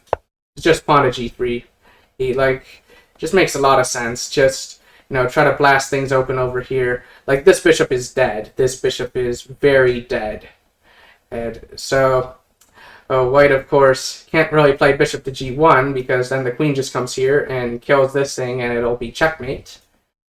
So, take, and take over here. And black can just, you know, take back, still be hitting the bishop.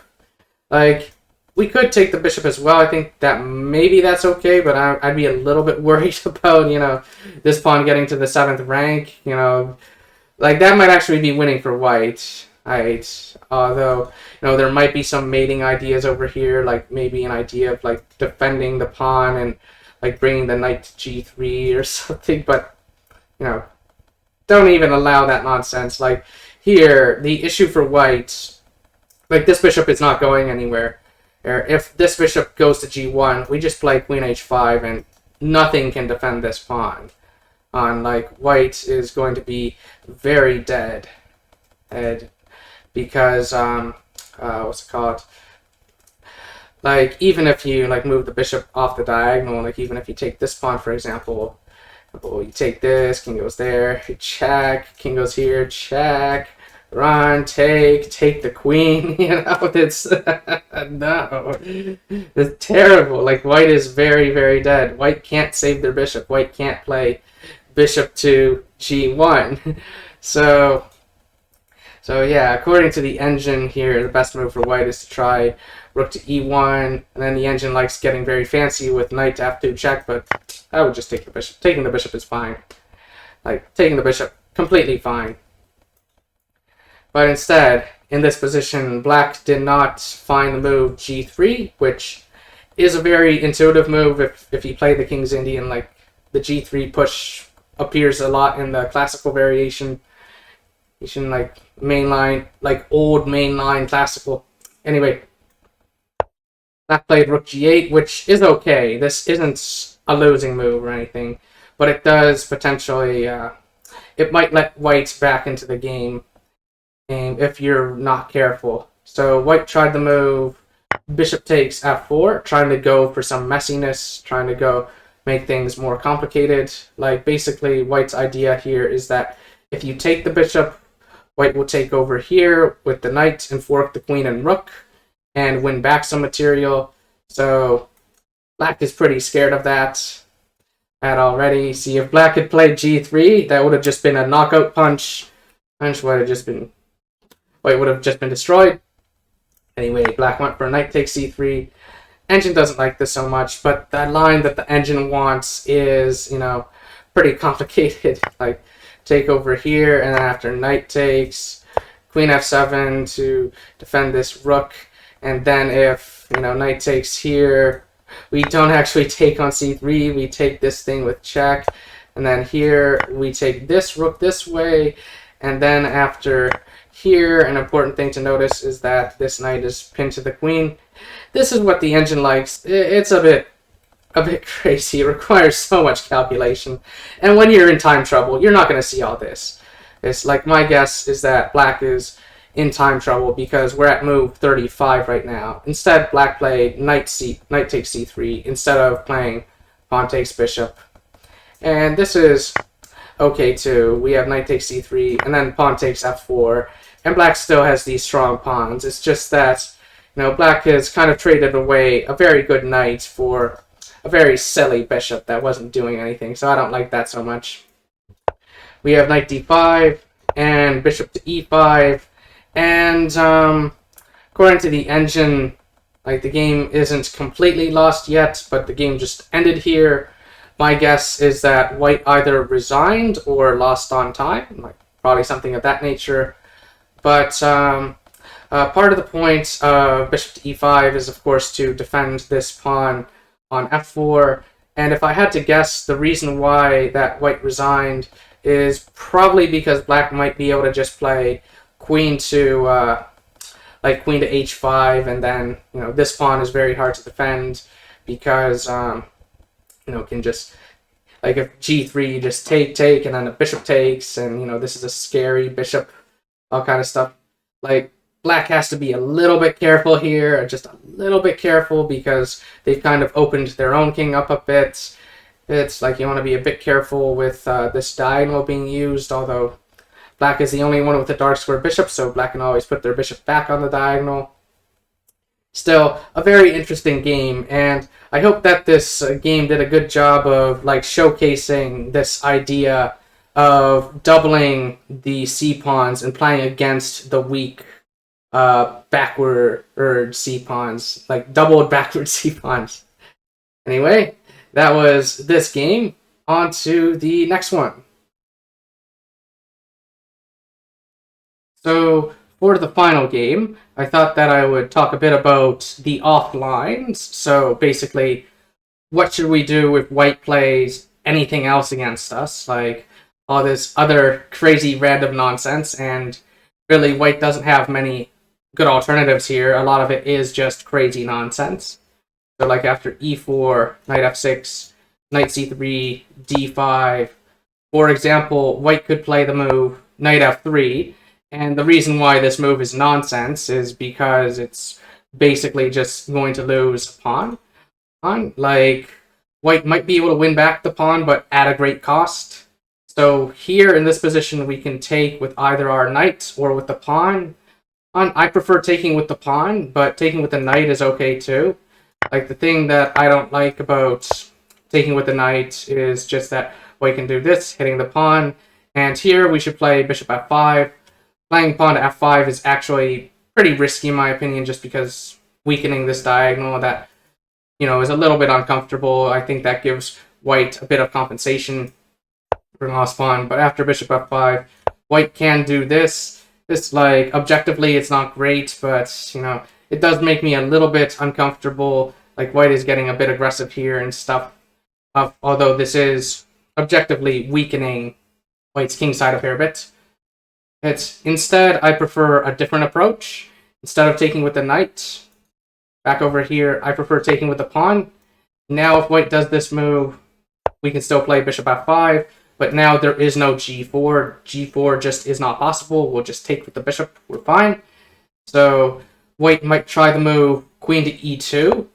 Ooh, this is kind of a very tricky move. One where you have to watch for this trick over here. White is actually threatening to fork our king and bishop. So here, the best move is just to play knight c6.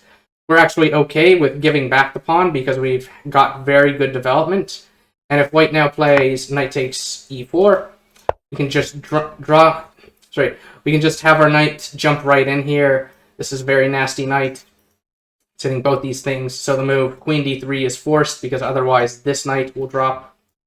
So after the move queen d3, we can just play queen d7, castle queenside, and we are doing fantastic here. Like, we just have very good development, very good control of the center. Yes, we gave the pawn back, but, black's position is amazing, whereas white's pieces, they're all very clumsy. They're all, tripping over each other and stuff. I'd be very happy to have this position, but I've never had this position because nobody has ever played this ridiculous knight f3 thing and then, been as insistent on winning back the pawn as this. Like, most players just kind of accept, oh, I lost my pawn, oops. So, anyway, that's the very silly knight f3 move. You're probably not going to see that too much, although maybe if your opponent's pre-moving too many things are playing way too fast, it can happen. Let's see. Another move that I forgot to mention in the e5 lines is after e5, knight f7. White can take here, but we can take here, and basically in this position, it's objectively about equal, but I'd much rather have black because white has to move their knight. Like, white has to do something about the fact that we're attacking the knight, and then then essentially it's kind of like black is white and white is black, and black has the initiative and can just, play for an advantage here. So this line is pretty harmless to us. It's not one that's all that scary. Alright, and let's see. Another line that I mentioned before is after d4, c5. If white takes, we just go here. This is another pretty harmless line. And there's also some very weird, funky stuff in the f4 lines where, let's see, where sometimes white can play g3 and all of that, but I'm not going to get too much into that. Like, basically, it's going to be kind of like, it's kind of French stuff. So if you're curious about all these offlines, I do have more games in the study that do feature them. And for this game, I'm going to instead talk about probably the best offline for white, like probably the best really weird random idea, which is after we play the move d5, white can play the move d4, which the engine, of course, doesn't like. But this is a gambit. This is actually a pretty well-known gambit in the Scandinavian defense. Like, we're getting there by transposition. Like, we take here, and then the main move for white is to play pawn to f3. And the usual move order that you'll see to arrive at this position is e4, d5, d4, e4, knight c3, knight f6. Like, this is how you would normally get to that gambit. But anyway, we take, and now there are two main moves that white can go for here. f3 is the much more common move, but white can also try bishop g5. After bishop g5, similar stuff as mentioned before, we can just keep defending the pawn with bishop f5. If white now plays f3, then it actually turns out to be best to not take, because that does help white develop, and it helps white open things up. So we can just play knight bd7, kind of defending the pawn indirectly, because if white takes us here, we'll just replace it and still be defending this guy. And then if white plays bishop to c4, now we can take, and after knight takes, we play e6. Like, in a way, we've kind of gotten the tempo back, because this bishop has kind of been blunted. Like, this is not a particularly happy bishop and stuff. And basically, black is doing just fine here, and all that kind of thing. But like, I should just show the evaluation. Like, you can look into this if you want, but this is kind of like a sideline into a sideline. Anyway, over here, it's much more common to, instead of playing bishop to g5, white to play the move pawn to f3. And here, the main move is to just take.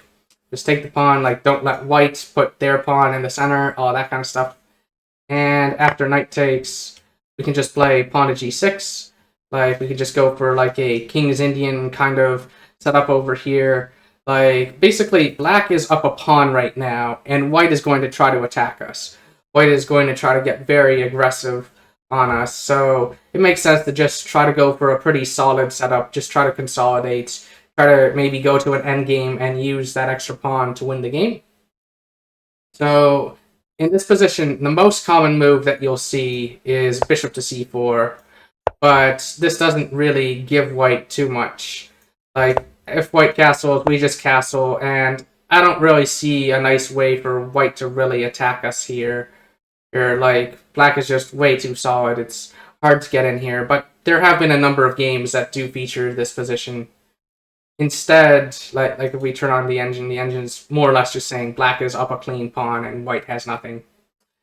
Instead, all the way back here, the most challenging way for white to play, at least according to the engine, is the move bishop to f4, and then after bishop g7, queen d2, and then when we castle, white can castle queenside, and we'll have opposite side castling. And I actually quite agree with the engine that this is white's best try. That if white is going to launch an attack on our king side over here, white should try to do it with opposite side castling, try to get very aggressive that way, because otherwise, if white is castled king side and starts pushing the pawns in front of their king, they're potentially leaving their own king vulnerable to be attacked.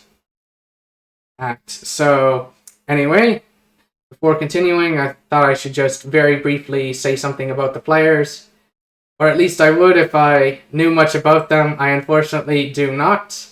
I know that Black is a doctor, probably a medical doctor, and let's see. I think this was a correspondence game, like given that the players are listed as having very high ratings in the Lichess Masters database, but if I actually look at their FIDE profile, the ratings there aren't as high, but you know, that's pretty common in correspondence. Like I kind of see correspondence as being a different game from classical chess, the same way I see blitz as being different from classical and rapid as being different from classical. And it kind of makes sense to look at a correspondence game here because, what's it called?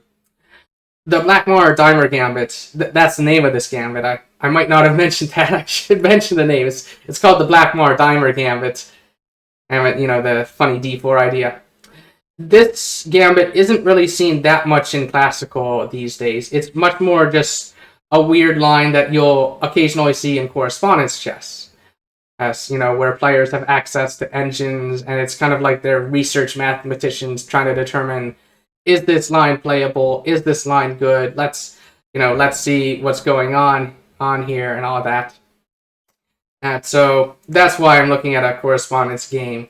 And it's actually a very rare line within classical chess, and this line in particular is pretty interesting for white. Like the opposite side castling.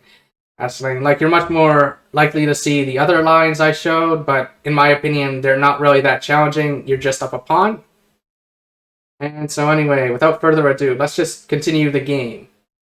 Now, since this is a correspondence game, some of the moves are going to kind of look like it's aliens playing chess, because many of these moves, they are going to be motivated by, you know, engine assistance, but moves pawn to c6 makes sense. Just control this square, because white might try pushing d5 at least at some point. Also restrict the knight, also restrict this. Just a reasonable move, you know, probably getting ready for this. We have king b1. Very common move when you have castle queenside. Just get the king off of this diagonal and also support the defense of this pawn. We have pawn to a5. The engine doesn't seem to, like, the Lichess engine doesn't seem to think that this move is all that great for black to play, but it's very possible that, you know, white's engine might be on a much higher depth. It's very possible that white might have let their own engine be running for like several hours. So I'm going to find, you know, the engine's comments to be a little bit suspect. Although I do agree with the engine's the next thing it says, because here white played the move pawn to h4, you know, trying to get in here. You're trying to get aggressive, but black was like, nah, you're not going anywhere. Black just played h5, and it's like, yeah, how is white going to attack us? This is going to be very difficult. So I do agree with the engine about h4 being pretty inaccurate. It kind of makes white's attack very difficult to actually get going. So anyway, white continued with bishop to d3, which I think is a logical move, because this pawn has been loosened up a bit, because the h-pawn came forward. So black plays knight a6, maybe eyeing this square. Like, this is a common sort of pattern. Like when you play c6, you put the knight here. You go for queenside pawn storm this way. A very common sort of thing. White now plays bishop takes a6, which is a little bit funny in my opinion, because it's like you just put your bishop on d3. Now you're moving it again, and that's kind of a waste of tempo. Like, generally speaking, attacks... In attacks, tempo can be very critical, like especially when your opponent has a plan of their own. Like if your opponent has no plan, if your opponent is just doing nothing for their next several moves, then tempo isn't as critical. Then you can kind of do like in the previous game where black just improved their position move by move and was just like, haha, you can't do anything, sort of stuff. But anyway, black took back on a6. White played bishop to h6, which I think makes sense. You know, try to get rid of this key defender and make, you know, the dark squares weaker. Black just ignores it. Black just plays pawn to a4. Black can take back with their king and be okay. So white plays a3, not wanting to allow black to play a3. Black throws in the move b5 now. Now, like, very often, like in these kinds of storms, you do want to play a4 before playing b4, because otherwise the knight can get in the way and, you know, be very, very annoying, can just block your attack. That's a common thing I've been seeing opposite side castling, so important not to make that mistake. But anyway, takes. White plays rook he1, you know, improving their rook, because really there is no future here. If you play this, black can just take with something, you know, not take with the pawn, just put some annoying piece here that you're going to have trouble getting rid of. So anyway, black continues with the move bishop f5, bringing the bishop into the game. I like this move, you know, kind of eyeing this, kind of, you know, pinning that pawn now. Maybe there can be, well, no, there isn't this and this, because the knight will just take. But anyway, white plays knight a2, trying to improve their knight. Black plays queen d6, improving their queen. Knight b4, rook a7, knight d3. We have rook to b8, getting the other rook into the game. Maybe hoping to eventually break with this, even if it does sacrifice a pawn. King a1, black's like, yeah, that sounds like a good idea. I think I will do that break. Yeah, the thing that the guy made the video said, yeah, I'm going to do that now. So black goes for this. Black is going for their pawn storm. We have knight e5, rook a b7, knight c4, bring the knight back, try to defend everything here, because it's actually now black who's attacking. We have queen c7, rook to e5, maybe getting ready to double up over here, try to hit this thing. B takes a3, b takes a3, knight g4, harassing the rook, and also maybe doing this. So we have rook e2, we have rook b5, white now plays rook f1, applying some pressure over here, or maybe eventually trying for this, you know, that kind of stuff. So we have rook d5. The players are just kind of moving their pieces back and forth and stuff, just trying to find a way in. Like black in particular is really trying to find a way in. We have knight e3. Now a very cool move, queen b7. Black's like, haha, go ahead, take my rook. I'll take your everything. So white plays c4, defending this square this way. Okay, black now decides to take the knight. Right, very, very interesting idea here. And basically can't take here because this rook is hanging. So white takes with the queen, because of course rook can't take because mate. So we have rook to f5. Very, very cool move, because it looks like, oh no, our pawn structure, but in actuality, this would be mate as well. So white has to be careful of that. We have rook d1. The rook is kicked away and forced to be passive. Black now plays e6, basically saying, haha, you're never getting in here. You're never breaking through. Ooh, you know, white's queenside has a lot of weaknesses, whereas black is actually very, very safe. If, like, black controls these squares on this diagonal, so, you know, the queen can't even really do anything here. And even if necessary, the king can come here, and this rook is doing a fantastic job of just defending this pawn. Like, black is extremely solid, even though it kind of looks like the dark squares are a bit weak.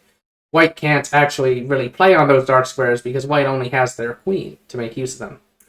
Anyway, so white played king a2, because what else can white really do? It's very hard for white to make any moves, and black just plays rook to f4, because white can't take this, because there's actually this check. King goes back, take, rook block, check, and there, and then mate. That's so white cannot take the rook, and it was in this position that that white decided to call it quits. Like, maybe the engine announced mate in a number of moves or something. I don't really know, but I think black is just gonna be eating all of white's pawns. Like, I don't think there's a way for white to really save both these pawns. Although, actually, if black takes this is with check, so I've got to be careful not to lose a game. Like, if white plays rook h1, I think just the simplest way for black to win, just the absolute simplest way is just trade the queens and then just take this pawn. Then just take it, and black is doing amazing. Amazing, like, only black is playing for a win in this endgame. But anyway, that was the final game to cover. I hope that you enjoyed. So, that concludes my little presentation on the move to Knight C3 Anti-Alekhine. I hope that you enjoyed this video, and I hope that it did a good job of convincing you, like, if you like playing e4 with the white pieces, that Knight C3 is not a good way of playing against the Alekhine. Like, this is just a very fun way for black to play. It's very aggressive, very uncompromising, very unapologetic, just attack, attack, attack, yeah, yeah, yeah. So, as usual, if you enjoyed this video, feel free to subscribe to my YouTube channel. Hopefully, I will have some more chess content in the future. Bye for now.